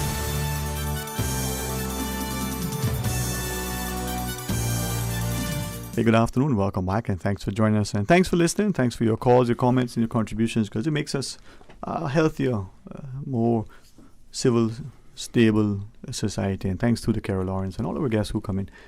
The issues that we're talking about can be emotive. They can be inflammatory. they can cause people to sort of withdraw because they become fearful of how they're going to be perceived, or you're anti this, you're pro that. But something you said earlier resonates with me because maybe it's how I feel. If I heard you correctly, if we're living and working here, we like this place, we got to work together to make it the best place possible. Right? I don't know. I didn't on this, and my mama would say, because it's weighing heavily in my heart. I see the world growing more and more disconnected, and I see it more and more in Cayman. Take, for instance, this thing that I've been hearing, so I've been looking at it. Now, we're seeing, we're hearing from people that there's this growing sort of trend, maybe because of the economics in terms of demand and supply and the upward push on prices, that some people are being excluded from some markets. Take housing, as we talked about earlier. You can't afford to buy this unless you have this amount of money. But some are also asking, if you continue, and maybe it's a deliberate ploy, to raise the prices in certain areas, it's going to exclude certain people. You can't afford to buy in here because the buy-in is $1 million, $500,000, $2 million. You may be able to afford it, but you may say it's not worth it, so you choose not to. But then there are gated communities. There are strata fees, homeowners association fees, all sorts of other things that are happening that if you could buy it, you may say, but that's a tax. What is that tax being used for? It's not going to the government. So when I pay that fee, whether it's $500 a month or $500 for the year, that's a fee that you may feel isn't worth it in the end. Are those things deliberately happening? Are they necessary? Are they good things? Are they going to create more division and segregation? Well, it's two things that driving the housing market up and the prices up. And some people look at it this way and some people don't, or they miss it altogether. And the two things I find, might have people outside now waiting to shoot me when I get out of the studio. No man. Let me have some candor for you. Two things driving the prices up. Number one, the demand of people buying houses. Naturally, car the prices up. Secondly, what I want you to think about is this, right? A new building scheme coming up. You see the building scheme. You're a real estate agent. You see the building scheme. You know the know-how. You know the building. You know the area. You know what you can go for. You go as a real estate agent. You put down $50,000 and you hold that place, 2 or 3 of them. You hold them. When the place is almost complete, then you midway, then you start selling it. But you bought it for $300, and you say, well, I can probably sell this for about $450. All right. So you can sell this place now before it finished for the $450. That's your investment that you made. And that's how you capitalize. And is there any laws that guiding the real estate agent from stop doing that? No. Should there be? There should be. Okay. Because to me, it's insider trading. Yeah. And what if that? If a real estate agent does that, to me, it's insider trading. Right? Just to get the stockholder. And then let's put it like this now. If that, and this is a question to be had, you know, if a real estate agent goes there and put down money on that place, okay, and the stamp duty reduction goes on that place, and a local go buy it, do they get the stamp duty reduction or the real estate agent? And should those reductions be given to any and everybody? Exactly. Okay. So those are the things you have to look at when you look at prices, right? Yeah. So you look at those places and people go and put down money on them, and people that have money, I'm not saying they can't go and do it, and real estate agents do it, and I know they do it. Yeah. Right? So they're going to put down the money on it, and they hold it, and then they wait, and then they resell it for more. Right? Okay? And that's a problem because that's driving the housing market up. And there's no laws in place to regulate this. I mean, Sariba have their own laws. Which government official there are regulating this stuff? Yeah. It's not being regulated. So those are things that maybe many people suspect or know, or there's a conversation about. But is there any action from what you shared? There's no action, but it should. This whole thing, Dwayne, the whole job loss and job for Caymanians and all this goes hand in hand. But you have to start from one point to get to the end, right? Okay, and you got to start and get to where you need to go from point A to point B. Now, the way I look at it, right, and starting with everything from cost of living, jobs, Caymanians. I mean, I want you to think about this for a minute, and I'm going to venture on a different point. We have a lot of work permit holders here, a lot of them, right? And a lot of people come here on minimum wage, and working minimum wage, doing the low-income jobs, whatever the case is. Some of them go to the Georgetown Hospital, probably don't have health insurance. Georgetown Hospital don't turn them away. So they go there and they get the health care and they leave and the bill never gets paid, but then government have to pay it, although they're here on a work permit. The employer don't get fined to pay it. You and I have to pick up the slack for that. That's an extra fee that you and I have to pay. Then I ask myself, how much of this is happening? Is there a report to show me this? Even just for accounting purposes, I would like to see right? a report for that, right? Yeah. Is there anybody that leaking that report out to say, okay, this is what's happening here? Nobody's doing that, right? So now it leads me to say, should we, and we've been talking this for a long time, should we have a national ID? For everybody? For everybody. Yeah. Work permit holders, status holders, know your status on the island. Whether you're on a permit, whether you're permanent residency, whether you have the right to work, whether you're a Caymanian, have a national ID. But is that a right to work? What that does for you now, right? Okay. If you get a speeding ticket, you can't pick up and leave the island without paying it. Or if you leave the island, you can't enter back in without paying it. Well, yeah. Okay. Go to the United States, leave there with a ticket, and try to go back without paying it. I heard that. What happens to you? Even at the point of entry, they got you flagged in the system. You're stopped. From what I and understand. you're not getting into the country until you pay. Okay. Why should we have people come here and break laws and leave without paying these fines that we have to pick up the slack for? Right? So those things now will tell you that if government expenditure grows, cost of living grows. And if that is helping with the job, with the cost of living and the government expenditure, then that's a problem for me, right? Because now you're starting now to drop the cost of living by government tightening the belt by collecting these things, right? And if you, as an employer, have an employee here, okay, and you don't have health insurance for that employee, it's your responsibility as an employer to pay that. And if the employee can't pay it and you don't have health insurance and you're going by the law, then you should be fined for it. You're here, you're the employer, you need to pay it. And government need to enforce those laws. Because if you can't pay your companies and your health insurance and your insurances for your workers, then you shouldn't have a company. It's a liability. And that's the thing to the fees, the PR. It's not only a liability to you as a company, it's a liability to me when they go to Georgetown Hospital. And I have to pick up the slack and pay for it in the way of fees and the cost of living. All right. Let's join this next caller. Thank you for being a part of it. Carol Lawrence is our guest. Hey, good afternoon. Hello, good afternoon. Rambo, how are you, man? Good afternoon to you. Yeah. Good afternoon. It'll be now with me now. I'm talking my portfolio on my shoes now. Right. I see 2.5 years ago, I took a week job, right? And I'm obligated to a government entity. Right? I'm obliged to that. And the lady said, boy, you should never tell a person where I live. I have a fair new home. Right, the person work for. Came on, you're very good for it, right? You're shocking out money, no, you put it down. If I drop, they put you down.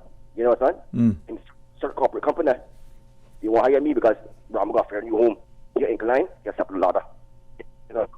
Then, one more thing I say now. When it comes to the blue collar job, you're a tire. You got to differentiate that with the white collar job. You see where I'm from? And one time, it's like a stereotype. You ball at your roster. Hello, they got judges in that roster. You understand? So, the pre-judge, the prejudice, now the question. You understand? And the current MPs now, president left, they're supposed to legislate laws. You understand? But like me now, I got bend the law. When I break it, I got bend the law. Gentlemen, have a good day. Cool. Thanks very much, man. Hold on. Yeah, man. Go ahead. One more thing I see starting. Yeah. You see me now? I better slide up sometimes now. My better observant. My philosophy, karma. Karma is a what? Yeah, man. You know, she dog? Karma is a what? Yeah, man. So have a good day. Cool. You too, cool, man. Cool. All right. Well, as the caller was saying, is it then a part of, we can come back after the break, the envy, the jealousy, as he talked about, amongst our people, the begrudge, right? Does that translate that we rather see somebody else rather than our own, climb the ladder, get more and get better out of life? But come back and talk about what you were sharing, because it is for us now as a people to build a better society, all of us who are here. and then play into it. I mean, that's my belief, and I mean, it has to start somewhere. Mm-hmm. And I believe that's where it should start. Yeah. I was saying before the caller there, and if we start there, that will trickle down. Right? Yeah, man. Because that trickle down to you know your status here. I'm going to know that person's status. The police will know that person's status. If you're here illegal, I'm going to know, because when I stop you, I'm going to ask your ID. Mm-hmm. I'm going to know your status, right? Yeah. Okay? And what that does is that begets enforcement. Yeah. So even that ID could be a separate ID. It could be somewhat tied to your driver's license if you're a driver. Could be. You could have tours or one. I'm funny with the driver's license, right? Yeah. Because we talk about traffic. Mm-hmm. We talk about who's getting license. We have to go for a break. Yeah. Let's go for a break. Go for the break. All right, let's pause and take a break, and we'll come back and continue that. What was he going to say? Join us after. It's time to stop giving dads tools and ties for Father's Day. Dads want to relax just as much as you. Get the ultimate chillaxing beach kit for Father's Day at Savannah Pharmacy. Beach shorts, shirts, flip-flops, water shoes, goggles, towels, and sunblock. Let Dad kick back and relax this Father's Day. Gift baskets, including domino sets, coffee mugs, and so much more, are also available. Get all of your Father's Day purchases at Savannah Pharmacy and Countryside Shopping Village, or call 946-3336. I love my daddy, yes sirree. Things just got a bit hotter on Island. Come in today and order the new spicy Korean subs at Subway. They're sweet, spicy, and especially satisfying. Stop in and try the pulled pork with spicy Korean sauce, or the chicken with spicy Korean sauce. And you can message WhatsApp at 929-4658. Order online or use Let's Eat or the Bento app. The spicy Korean subs at Subway in 2 flavors, extra saucy and extra spicy. Subway, eat fresh. When I was growing up in Cayman, Sundays was always a big day for our family. Everyone would go to Granny's house for Sunday dinner after church. Even today, I can still smell the aroma of all the delicious food we used to eat, especially the hot, fresh baked bread smothered in butter, topped off with our favorite pan cheese. These days, I don't have enough time to cook and bake, but I do my best to carry on the Sunday tradition of family meals, and being able to get hot, fresh bread with no preservatives or additives from Caribbean Bakery is a big help for me. Shh, don't tell them, they still think I baked it. Caribbean Bakery, now delivering every Sunday to McGrath's grocery store in Eastern Avenue and Marina Drive. Caribbean Bakery, made Cayman fresh. Did you know that defective airbags can cause serious injury or even death if not repaired immediately? Right now, millions of vehicles around the world are under recall for faulty Takata airbags, and yours could be one of them. At Vant Motors, our priority is to make sure the Toyota or Ford you drive is safe. So we are offering customers a free, fast, and easy airbag swap out if your vehicle was manufactured in 2016 or earlier. Find out if you need to have new airbags installed by emailing your Ford or Toyota vehicle's VIN or vehicle identification number to service@vantmotors.com, or stop by Vamp's Service Center or call us at 949-2245. Don't risk it. Get the airbags in your Toyota or Ford checked for free at Vant Motors on Walkers Road. Your Radio Cayman 6 p.m. news, Monday through Friday, is brought to you by Logic. Your life connected. Talk today. But I do have some questions. Talk today. Cayman Islands' foremost listeners participation program. Talk today. Because there are more questions than answers. What the public is saying. Waging to take your calls right now. Sterling Dwayne Ebanks.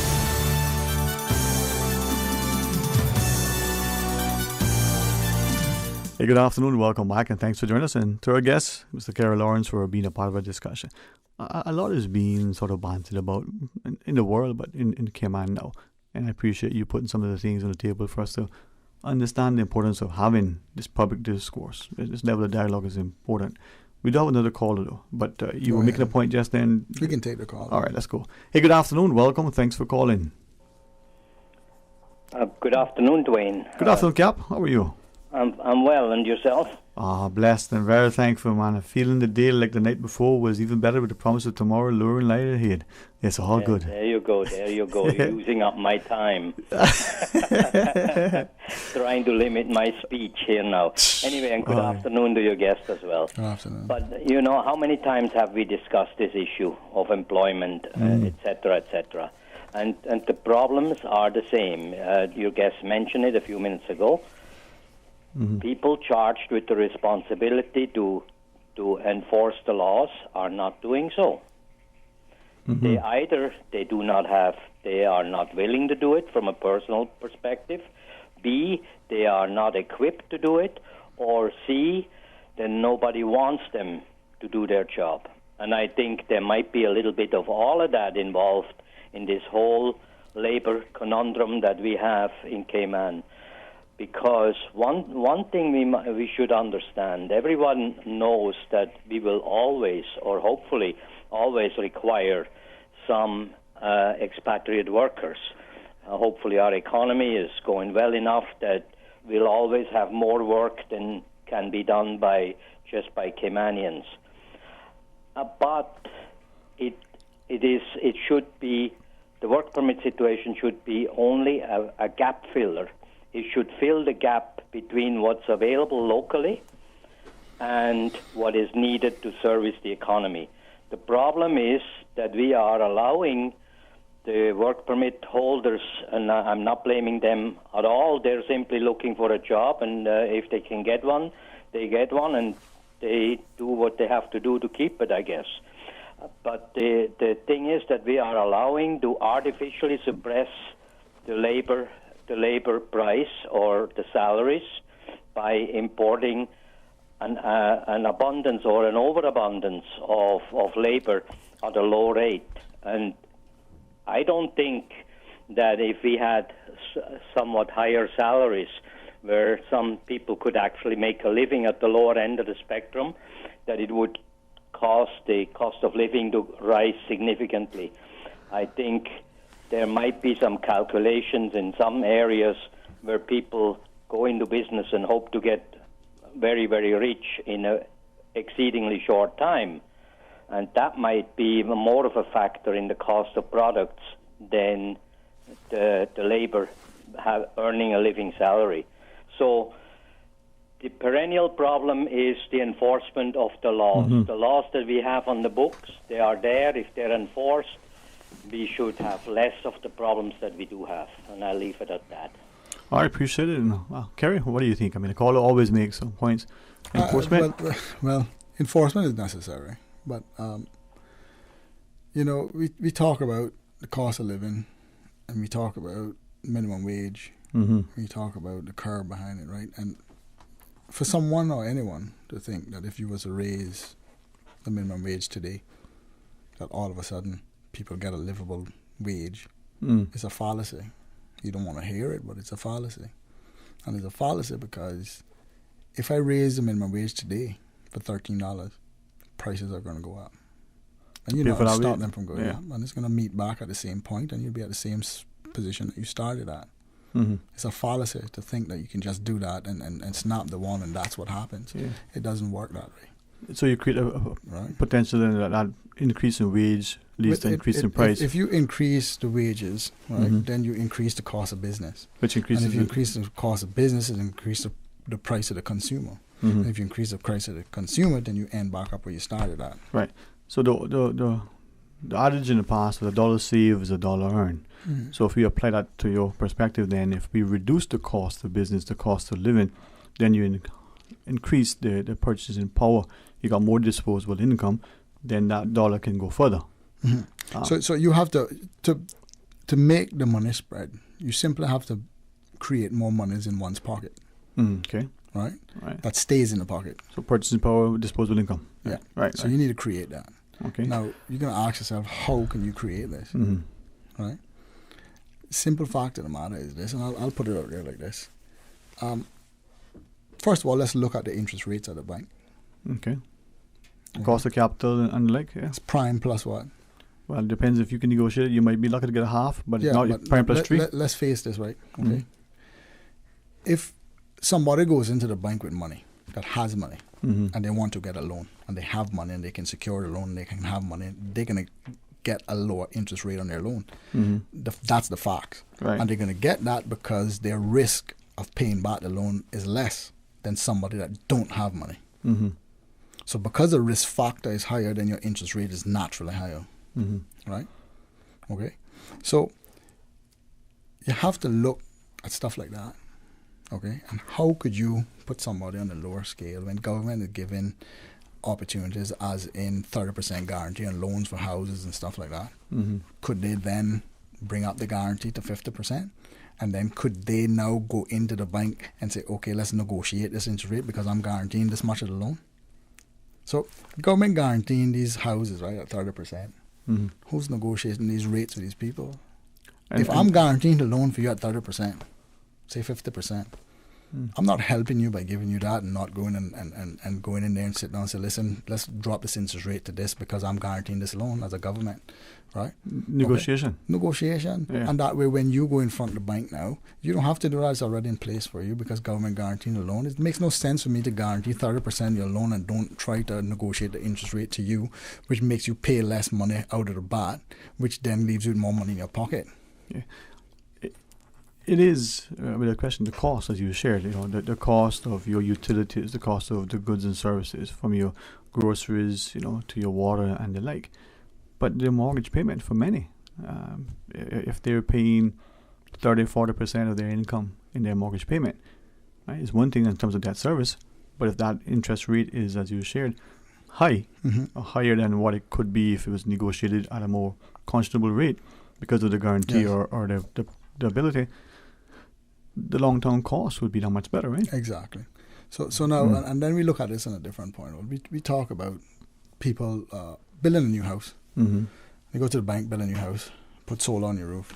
Then you have an issue with CUC paying you. I am of the view, okay, that if I'm going to put solar on my roof to serve my roof, I don't need CUC to pay me for the excess power, Yeah. Just having no bill alone is happening for me. Right. And that's just me, right? But I should be allowed to put it there.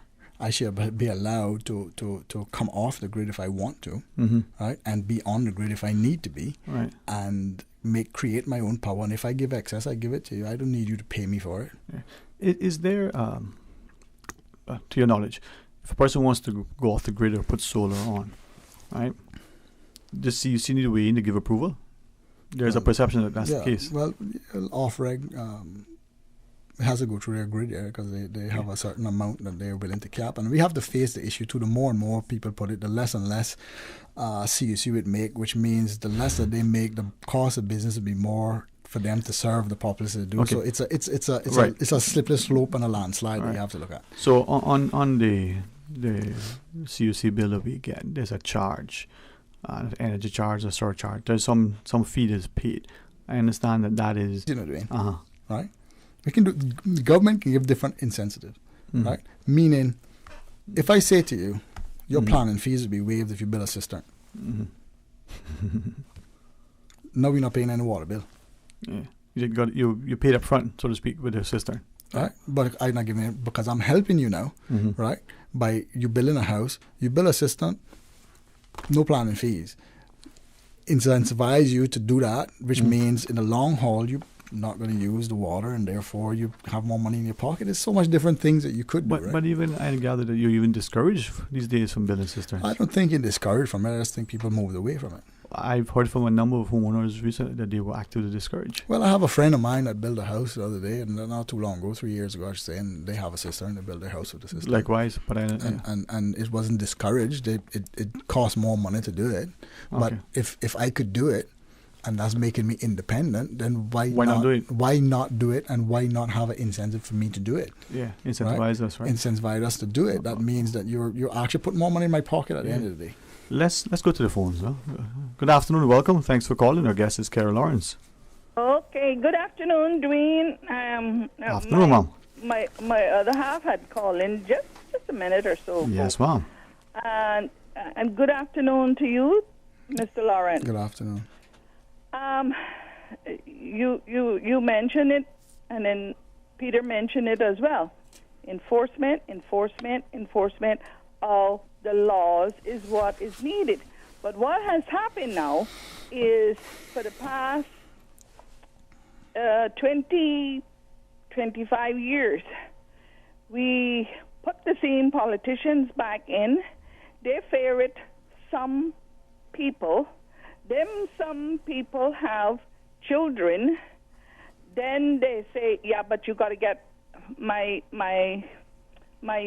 son or my daughter a lawyer's job, a doctor's job, way up there. But deep down, they know that that child or that young person can't. They might have went away for training, really can't do the job. But to please for that other ex in the following years, they go ahead just like they do with certain people, just buying certain people groceries and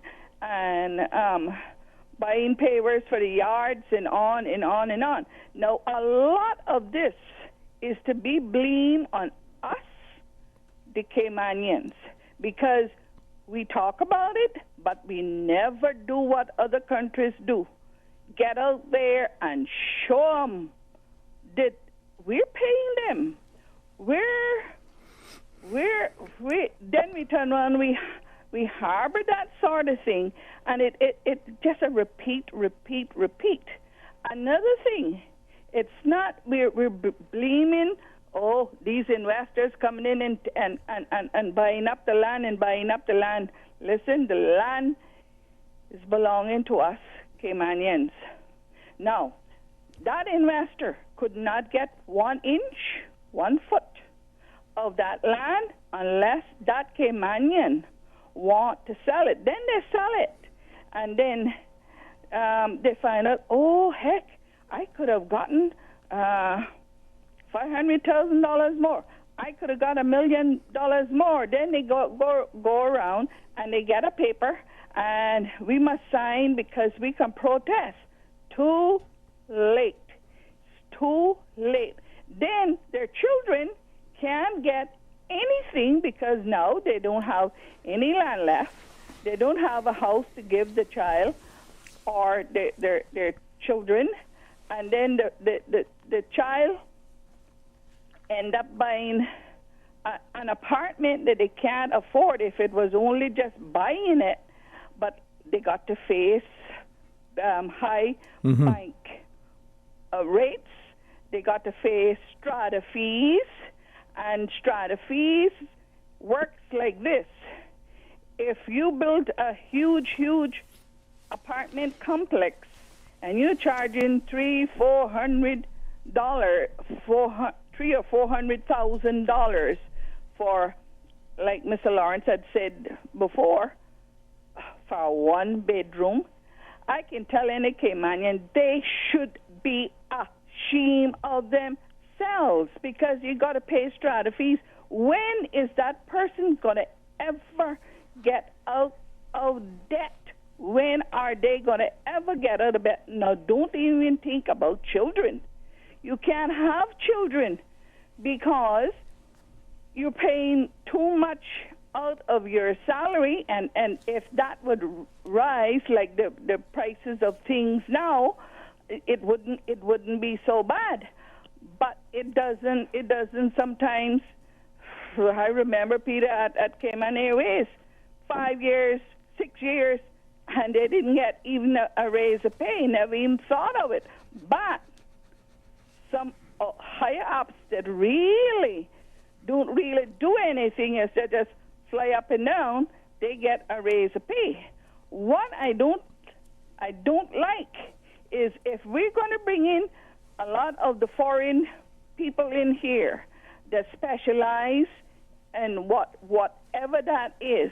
Let's say is the hotel industry. Okay. And then it is our Caymanians that want to get in that same field. Shake hands and say, let's sign this black and white. you're going to train that Caymanian. You are only going to be here 3 years, 4 years. We used to do it before, many years ago.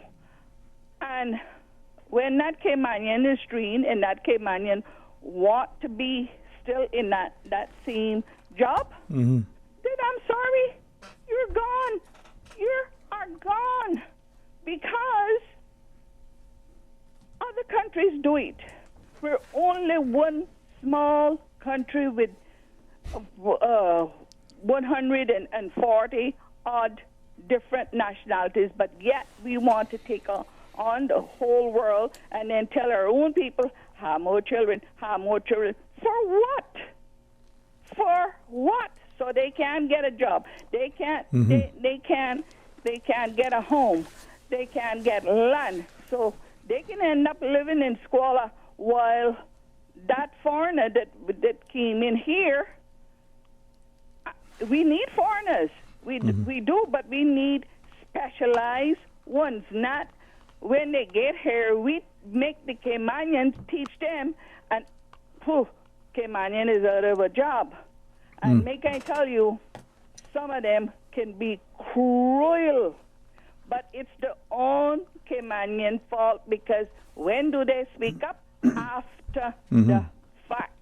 Yeah. Now, I could go on, but I reckon it's more callers, and I thank you for listening. I thank Mr. Lawrence.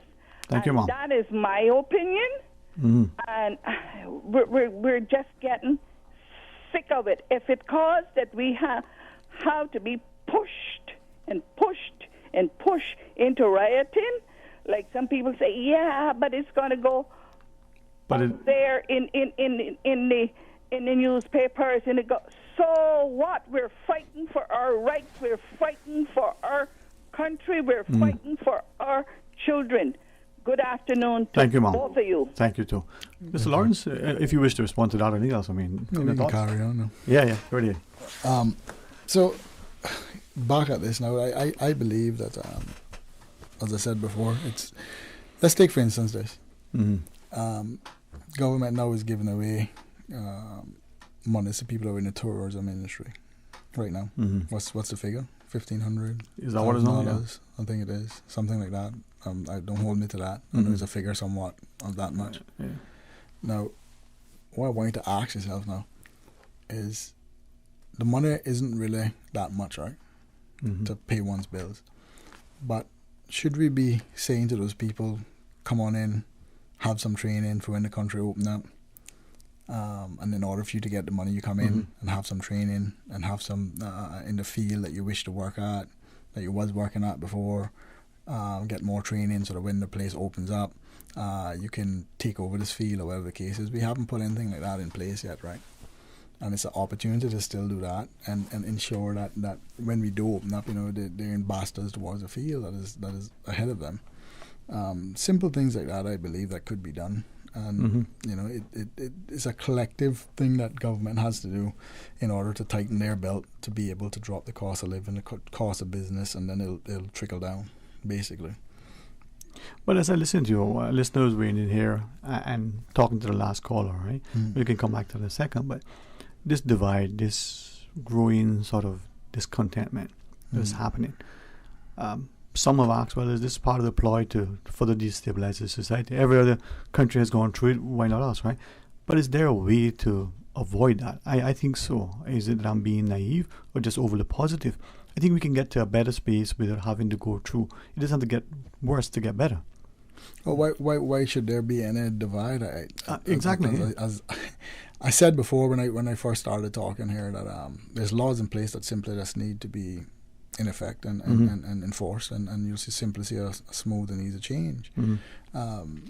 It's I don't think it's something that can't be done. I think it's something that could be done right away. And I said before, this thing should start with national IDs, and this thing should start with ensuring that monies that government need to be collected should be collected, whether it be from the employer of insurances that go to the hospital or the employee. You have speeding tickets, people leave and don't pay. These things need to be collected. Right. And that collection needs to be a little bit easier to facilitate. But let's take this other caller. Hey, good afternoon. Welcome. Thanks for calling. Hello. How are you? I am Well, thanks for calling back. To say hi to the yes sir, only for you. You don't know how that makes my heart feel better. But I have no chocolate for you. That's okay, man. I will endeavor to get my own dark chocolate. I just wanted to say hi to your last caller. Always wearing a heart on the sleeve and always trying to help the less fortunate. And she never gets tired. So I'm just saying thank you for all that you do, and just saying have a good evening. Okay. Thank you too for that again. Always appreciate you listening. Let's take one other call. Thank you so much. Hey, good afternoon. Welcome. Yeah, Sterling. Uh-huh. I'm sorry. I don't mean it so disrespectful when I say Sterling. No, man. Not at all. I don't take it such. Yeah. The gentleman was stating in regards to the Skypen and doing some course and so forth. Well, the past government did have some courses going on and some workshops and so forth, and a lot of taxi people went and they got a certificate, and some of them even got placed in a job throughout the island, and some of those taxi guys. So they did have something going on. Before last, I don't think it was last year. The year before last, when COVID had everything closed down. So yeah, before last, they did have something going on for the taxi drivers and the tourism people. They did have something going. I just want to say that, okay? Okay. They did have something rolling. All right, thanks. All right. We'll take the break when Mr. Fox tells us to do that, which is now, Mr. Lawrence, and then we'll continue after. Appreciate your time. No a lot of good topics and a lot of good conversations. Stay tuned for Talk Today. Busy. Feel like there's not just enough hours in the day. Savannah Pharmacy, service to make your life easier. Now you can WhatsApp your prescription order to 929-5045. And pickup is just around the corner with everything your family needs and convenient opening hours including Sundays and holidays. WhatsApp your prescription order to 929-5045. Savannah Pharmacy, wholesome values with modern conveniences. I'm looking for a new pizza joint with that perfect crust. My car needs a bit of a tune-up, and my pregnant wife needs something from the pharmacy. So I turned to the printed yellow directory, and in an instant, the pizzas are ordered, the oil change is booked, and the thing that I'm not allowed to say out loud has been purchased for my wife. Problem solved. When you need something quick, do yourself a favor. Flip through the printed yellow directory. Stop searching, start finding. Yellow, we know local. The HSA Specialist Clinic has relocated to a new, modern, state-of-the-art facility at Smith Road Center to offer you a better patient experience. Receive care from top specialists in chiropractic, complementary and alternative medicine, neurology, ENT, urology, pain management, and more. Our orthopedic and telemedicine clinics remain at the Cayman Islands Hospital campus. Please remember to bring your own face mask when visiting any HSA location. Visit our website, hsa.ky, to learn more. At the HSA, you matter to us. Student registration for the 2021-2022 academic school year is open to the public from 8th of April to 30th of June 2021. Students must now be registered online at schools.edu.ky. Parents will have the ability to enter their students' information and securely upload all relevant documents. If you need assistance, please contact the Department of Education Services at 945-1199 or email edu.registration@gov.ky. From district to district, moving through the waters to Cayman Brac and Little Cayman. Your station, your voice. All things Cayman. One radio, many people. This is home. Radio Cayman in the Cayman Islands. Today's biggest news. Radio Cayman. Your voice, your choice. Local, regional, international. This is headlines from Radio Cayman's newsroom. Today's biggest news. The Cayman Islands Department of Planning last week provided approval to Health City Cayman Islands for the commencement of the clearing of land at the site of its planned $100 million medical campus expansion at Camana Bay. Chief Business Officer at Health City Cayman Islands, Shamari Scott, said the organization was excited to see the first step forward in the progress towards the construction of a comprehensive, highly specialized hospital that will reduce and, in some cases, eliminate the need for traveling off-island to receive the highest quality care.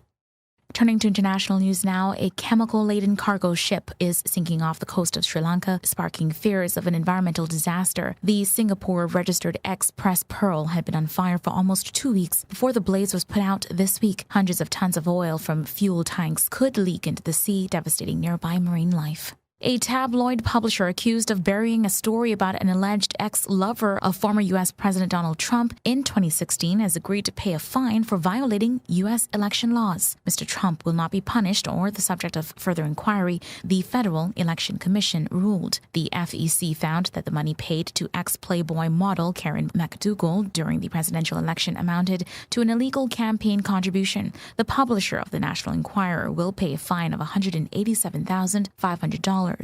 The former president has previously denied having that affair. And David Diop has become the first French writer to win the International Booker Prize, judges announced on Wednesday. His second novel, At Night All Blood is Black, was inspired by the Senegalese great-grandfather's silence about his experiences in World War I. The prize will be split between Diop and the book's translator. It fended off competition from 5 other shortlisted titles. Those are your latest headlines here on Radio Cayman. I'm Shanda Gallego.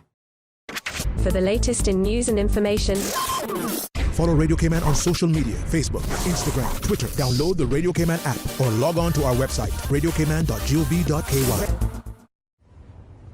We are now in the hurricane season, and to survive a hurricane, you need to be informed. If you have been informed by official sources that a hurricane is approaching the Cayman Islands and you live in a low-lying area that is prone to flooding or near the beaches, which may be swept by high tides or storm waves, please seek a safe place and high ground. If the only way for you to get to a safe place is a road that is also likely to be flooded during a storm, please leave home early. Don't run the risk of being stranded. This has been a public service announcement from your community station, Radio Cayman. Talk today. But I do have some questions. Talk today. Cayman Islands' foremost listeners' participation program. Talk today. Because there are more questions than answers. What the public is saying. Waiting to take your calls right now. Sterling Dwayne Ebanks.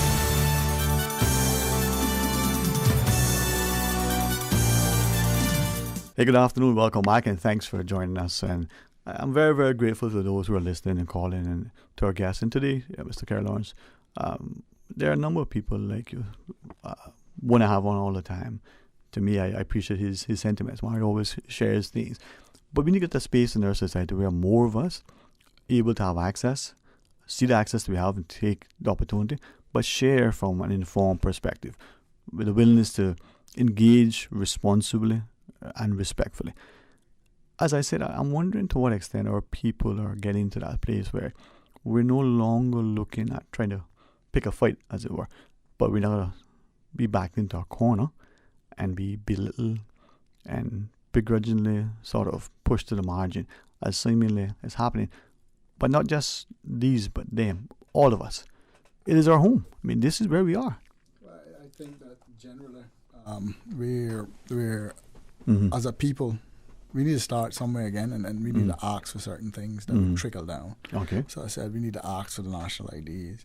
We need to ask for these laws that we already have in place and job hopping and all that stuff to stop. We need to ask for just certain things to stop and laws to be enforced. And then I think we'll see a change once those things are done. I mean, I have no doubt in my mind I see a change. We don't need to be combative and hate your neighbor or your the foreigners. That's unnecessary, in my view. All of us simply we're here and we need to just act in the betterment for the country. But in a whole, naturally, every country you go to, that citizen comes first. Right. Well, let me read this to you. Something that someone sent it to me and I posted it. Says most people don't really want the truth. They just want constant reassurance that what they believe is the truth, right? And it shows 2 lines, comforting lies, which is a huge line, everybody in that line, and, the unpleasant truths. Nobody stand up in front of that one. So most people don't really want the truth. They just want constant reassurance that what they believe is the truth. I don't care for him as an actor, Jack Nicholson. I don't know what it is. I never did particularly like his style.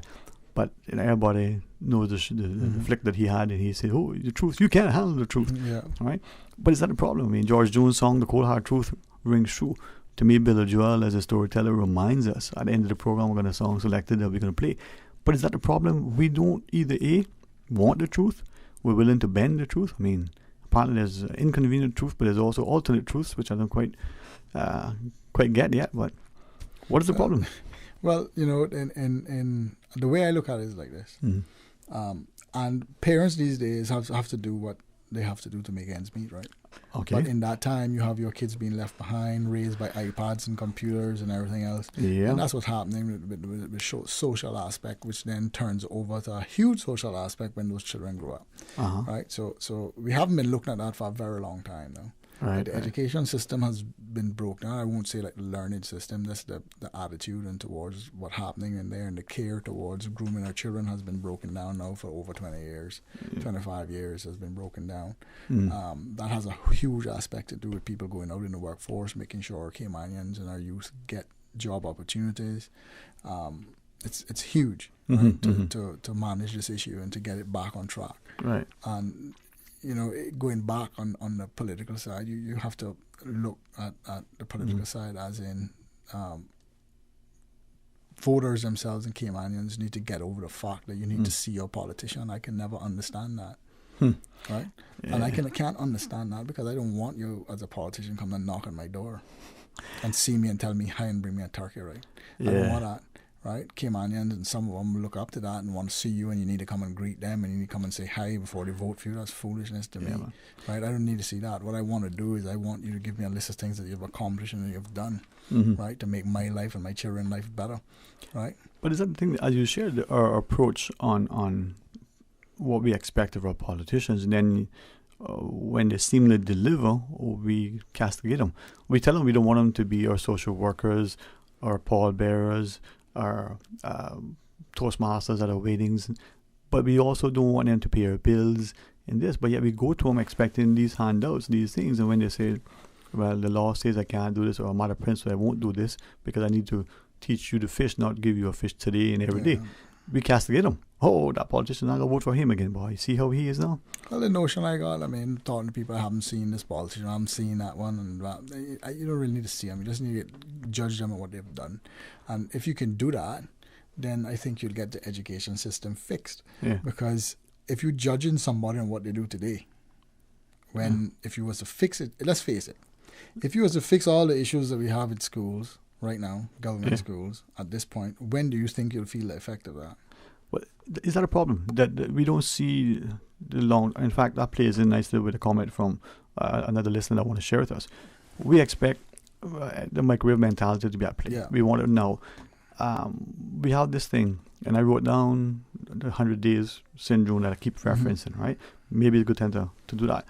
But I also want to perhaps share this based on what you say. This listener writes in regard to the present tensions in Cayman. In Proverbs 29 verse 18 says, where there is no vision, the people will surely perish. So Cayman is now just experiencing what other colonies experienced decades and even centuries ago. We were warned by our very own intellectuals and outsiders, but their advice was ignored. And we continue to elect charismatic, self-serving politicians like the old people say, if you can't hear, you will surely feel. Now, there is some stuff in that we could look at. Is it the problem that we're thinking too short term? We are failing to appreciate, like in economics where there's a fiscal monetary policy, there's a time lag. It's not going to happen right away. The government puts more money in supply or takes up money out of the supply. Well, it's the central banks, but not all of them are government owned. Different story, different time.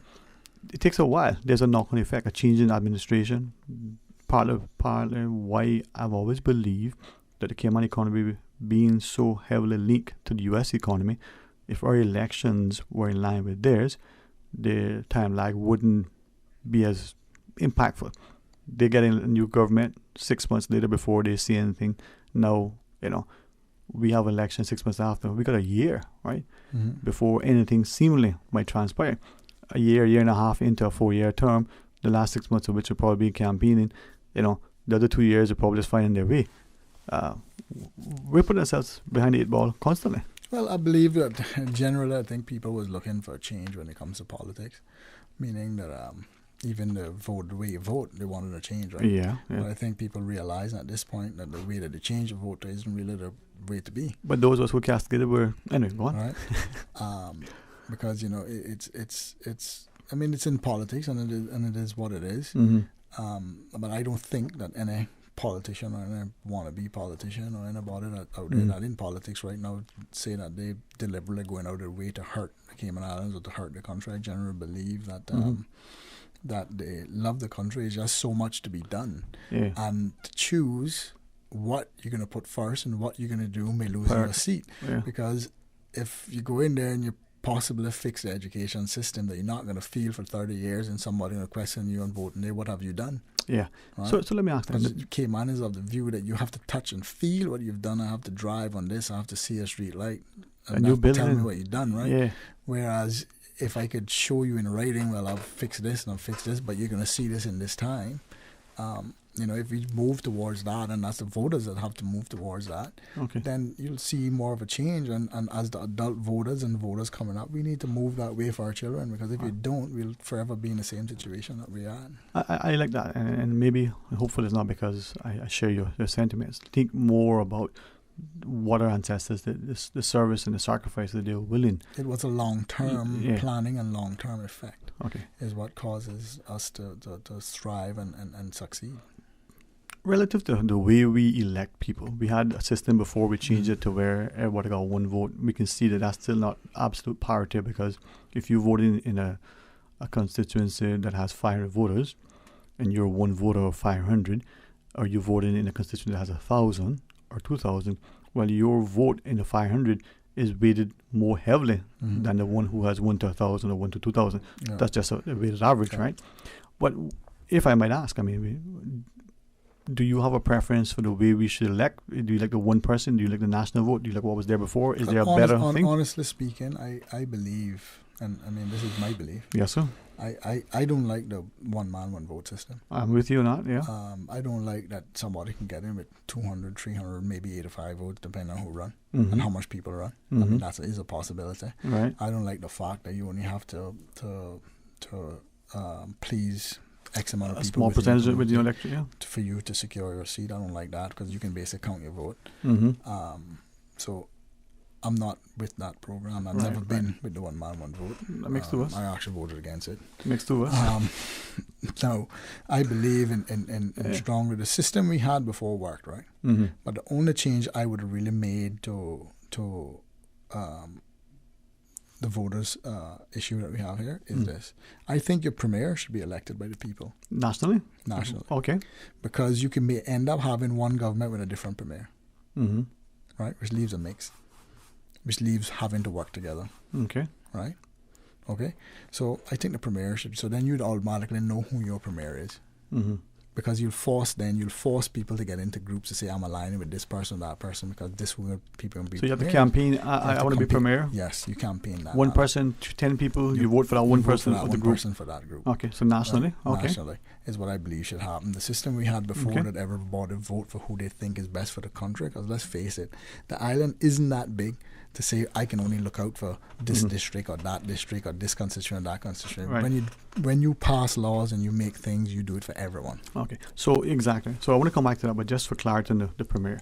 So there's a post of premier. 2 people may contest it. 20 people might contest it. Yeah.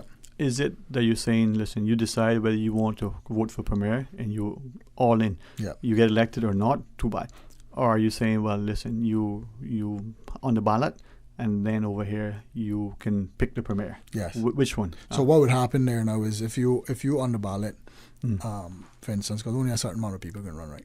So if you're on the ballot, you want to be premier, you still have to say, okay, I'm running in this district, but I want to be the premier. So not as if premier, in a separate vote for premier. You're saying you're on the ballot for whatever district, and then because you'll be forced then to set a group.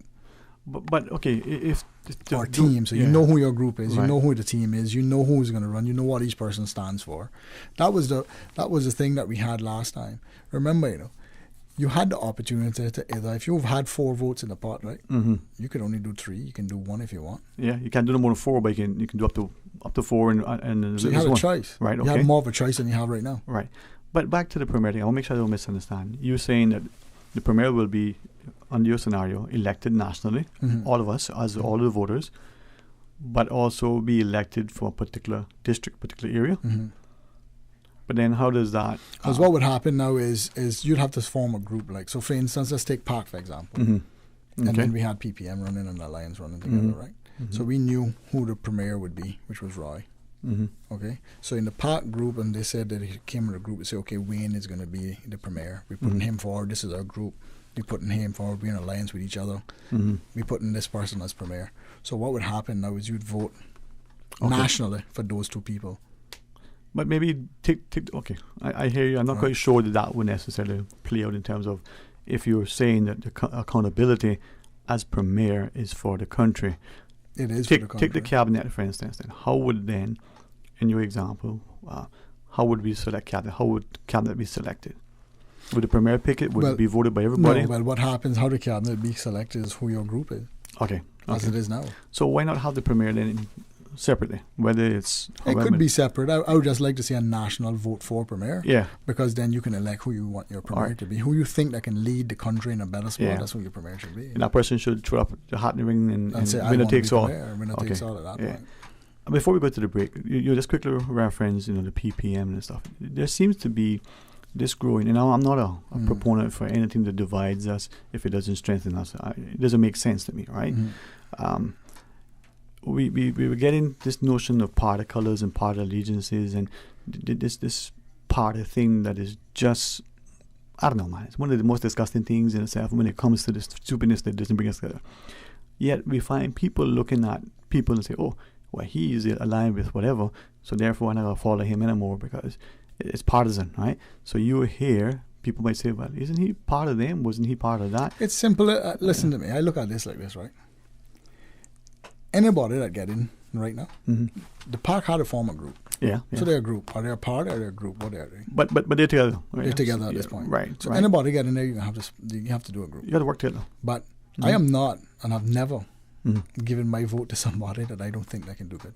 Irrespective of who you are and whatever else it is. So you may not like everybody in that group. I don't mean that because you like this person in the PPM mean that you have to vote for the person in your district. If you don't like that person running in your constituency that's a member of that party, why are you going to vote for that person? That's your responsibility as a voter to make the right choice.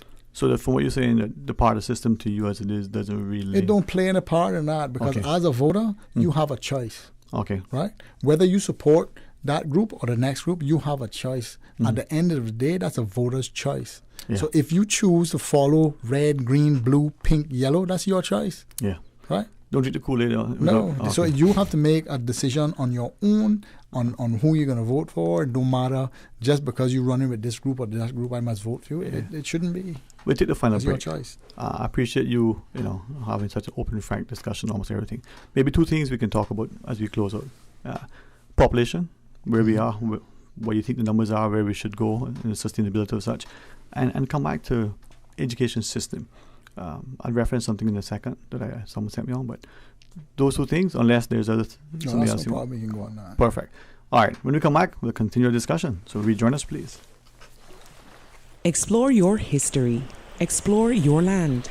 Explore your sister islands, the ultimate staycation experience. Your culture, your freedom, the land that time forgot isn't gone. It's your sister islands. Discover all that our sister islands have to offer. At Subway, we know a meal isn't quite complete without a side, and that's why we're introducing waffle fries. Subway's waffle fries are oven-baked softness with extra crispy edge, giving a satisfying taste to be enjoyed as is or in any of Subway's dipping sauces. Order waffle fries as a side item for $2 or make it a meal deal. Subway, eat fresh. Want your kids to gain social skills, independence, self-confidence indoors? King's Sports Center Art of Fun Summer Camp is the solution.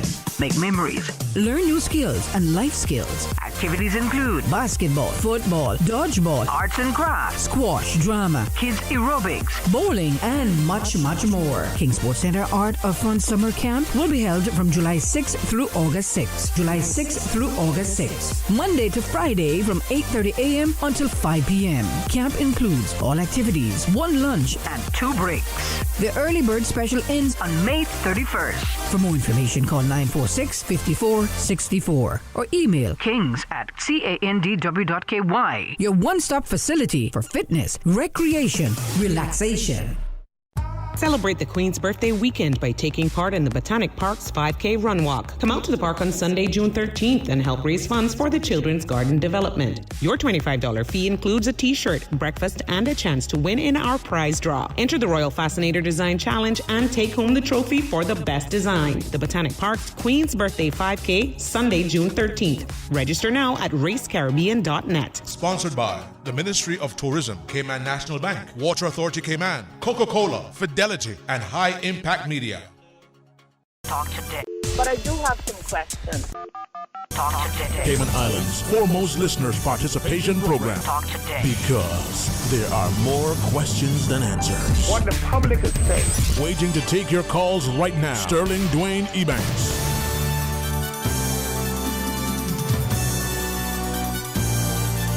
Hey, good afternoon. Welcome back, and thanks for joining us. Thanks to our callers and to Kara Lawrence for being a guest. We do have another caller. Welcome. Thank you for calling. Hello. Good afternoon. Hello. Good afternoon, Sterling. Rumble again. Welcome back again, man. Welcome back. Yeah, Sterling. I appreciate the guest mentioned the national vote. Mm-hmm. If you recall, Fiscal Friday, you had Willie on. You agree with me? And listen, with the national vote, it's very adequate. Listen, Sterling, I'm a national voter, right? And they voted from 05 to 2005, right? Mm-hmm. We are 4. And it changed to 6. Now it was my own vote. Okay. How you see it, right? Mm-hmm. Are you taking or transform it or assimilate it? Mm-hmm. Since I want to vote for Mark Alvis, right? And he will have to solve, stop, healing, delivered. I could vote for him because I'm a Georgetown voter. Mm-hmm. And knowing him, uncle, a blood relative, he will get things done. So stalling. Mm-hmm. You part the gun and get the point. So, I'm glad the guest mentioned the national vote. Yeah. I hope they put it back in November. Right? Despite I won 05. I will have September 04, obviously, but that's the vote 05. Mm-hmm. And I'll put it back in November and get back. Mm-hmm. Year, even year, not odd year on here. So, have a good day. Thank you very much, man. Thank you very much. But to that caller, let me ask then, population. What do you think our population is now? What do you think it should go to? How we should get there? I mean, any thoughts on population? Well, Cayman is based on development, and hence the reason why the population is growing. That's what we're based on. We have nothing else here but development. So you have to get a different stream of revenue before that can ever change. I mean, we have to face that fact, right? If you stop all development today, what happens here? Mm-hmm. Where's the money going to come from? Especially now, right?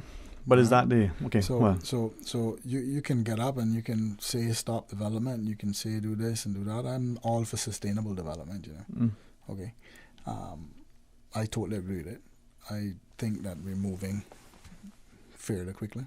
But at this point, unless something else and a different stream of revenue is in place, then everybody has to lean back on development. Because let's face it, remember a couple of years ago when there's barely any construction going on?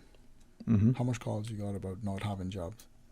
But then is that the problem that it's not sustainable? The construction is, whether it's a boom of a year or a decade, it employs a lot of people. And who is being employed? Well, a lot of Caymanians benefit from construction. How so? I know a lot of Caymanians that's in construction. Yeah. A lot of them. The reason why I know a lot of successful Caymanians in construction. Yeah. Right. So we can say, we have to face the fact that Caymanian cannot supply all labor on this island. No matter what it is. I don't care what it is. Yeah. You can't. We said it's not that, enough Caymanians here to do so. Statistically, just not enough. It's not. Right. Right. So we can wish that all we want. It's not going to happen, right? But we need a different stream of revenue.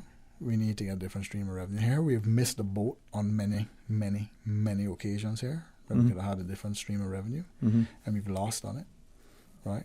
For instance, suppose years ago we put in that, every hotel, every condominium that built, we charge them by the room, by the door, by whatever the case is, that X amount of money from that development goes into this for education, make sure all Caymanians had the opportunity to go to college if you wanted to go, right? What about that? And that was never done. But there was, from what I was told, there was a law that a certain percentage, 3-4%, and I couldn't find out what it was, where the developments on the condos in South Miami Beach initially, percentage that went in. I think Mr. Jim Borden had put that in place for housing and the like. It probably fell by the wayside. And that was repealed in the sitting in December 1984, from what I gather. I see there's many different things you can look at, right? I mean, forefathers before put things in place that worked. We had a school for people that were in the blue collar and in the trades before. I think that was behind the library. Right? I mean, we have to face certain facts in it. And certain facts is not everybody's going to be doctors, lawyers, and stuff like that. Exactly. Not everybody want to if they are. So if we can point out in school, right, from an early age, okay, this person likes mechanics. They're never going to be a doctor or a lawyer, but they really like mechanics. Right? Right. Do I need to waste that child's time in school or waste my time forcing him to do subjects that is not going to benefit him? Or should I simply take him and teach him the maths and English and get him into doing mechanics? So we have to make those decisions from early. Yeah. And you can see it, right? Well, same thing with plumbing, same thing with construction, same thing in all these fields. Yeah. So we allow them, we push them, we leave them in school doing all these things, and then we wonder why. Some children simply, not some of them, don't learn the way that others do, and don't care to do it because they want to do the simple this, and this is what I'm really into. I'm into cars, I want to learn this, and that's all they want to do. We know, the educators will tell us about differentiated learning and multiple intelligences, and the idea, as you said, that some people learn by doing, hearing, seeing, and engage, right? I watched a video the other day. I watched it I prefer to read than to watch things. It seems to be easy on the eyes. A very learned friend sent through a video with an interview with Judge Joe Brown. Now, I knew of him, I never watched his shows, whichever, right? Despite the some of the language in it, I found the video instructive. And he talked about many things that could apply to almost Cayman or any other place. But he referenced that in the education system, as he knew it, people leaving high school at the time left with a skill set in the trades, the plumbing, electrician, different things as you were sharing. In the Cayman context, are we failing to do just that? And now is that the reason why we don't have enough people with even a working knowledge? I had a chance to speak to a number of what we would classify as the more academically engaged students. We do that by their grades and their interests and so on. But all of them, not all but one, all, right, have shared that they have little or no clue, not that they don't have an interest. Those that do have been dissuaded about the workings of their car, how to change the oil, the tire, how to even reconcile bank accounts when they could, or open the bank accounts, different little things. So to me, those are the life skills that we need to teach. But you have to understand, first of all, let me say this to you. And I think this is where all of us are lacking. Right? And we need to think about when you grew up and when I grew up. Okay? When I grew up with a father that's working very hard. When I say hard, I mean hard. Hard, yeah. Very hard. Physical hard. Yeah. Mom doing the same thing, working hard and making ends meet and making things happen and being on time and doing this stuff. That's the ethic you grew up with. That's why we have that. Right? And you have that work ethic. Yeah. Right? Now, you got children growing up these days, right? What they're seeing, and this has a big part to play in it, you know. They're seeing their parents working and probably not making ends meet and being frustrated with their job and being frustrated with the employers and being frustrated with having to pay bills and probably can't make it and can't buy what you want in this other case. Yeah. And then they're going on YouTube and Google and seeing this person with this big chain and seeing this YouTuber playing games and making money and doing this, and they go out and say, I'm not going to do this. But they're being discouraged, right? So no they're incentive. being discouraged, and there's no incentive to do so, and there's no work ethic. So no matter what it is that you're going to do, right? You have to do it to the best of your ability and get it done. So you may not like what you're doing at that time, get it done. What my mom was saying. Walk away. I agree with you. But if you're going to leave the job, you walk away to say that guy did a good job, but he just didn't like the job.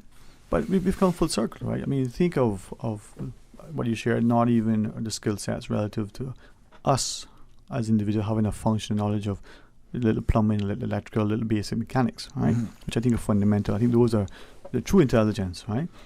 Those of us who have friends who are professionals, the engineers, they're lawyers, they're doctors, but you watch them tinkering in the cars or in their wood shop, building an arbor or doing something, right? That skill to me is incredible, right? So there's more respect for that. But what about those professionals, the accountants and the lawyers in Cayman, Caymanian accountants and lawyers, or lawyers in particular, not necessarily accountants, who are saying, well, they're unemployed. They can't get a job.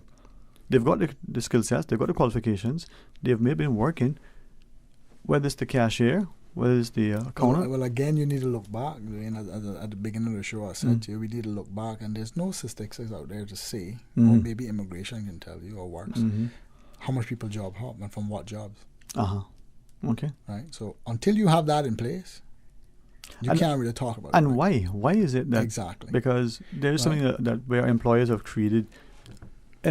colleagues have created an environment where some people say, you know what, for my own health and well-being, and so I don't go to jail for hurting somebody, I gotta leave this job, right? In frustration, as opposed to dealing with the issue.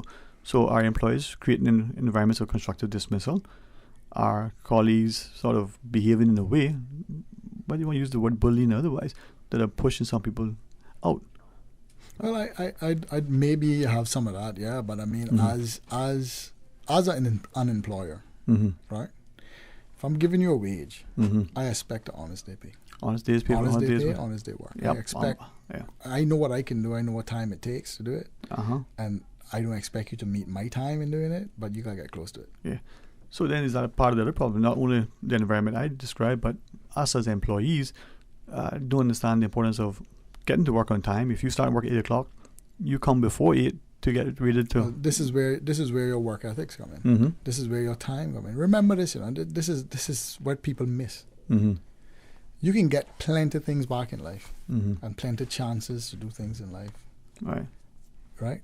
But if you lose 1 minute, 1 second, you can't replace. You can't replace that.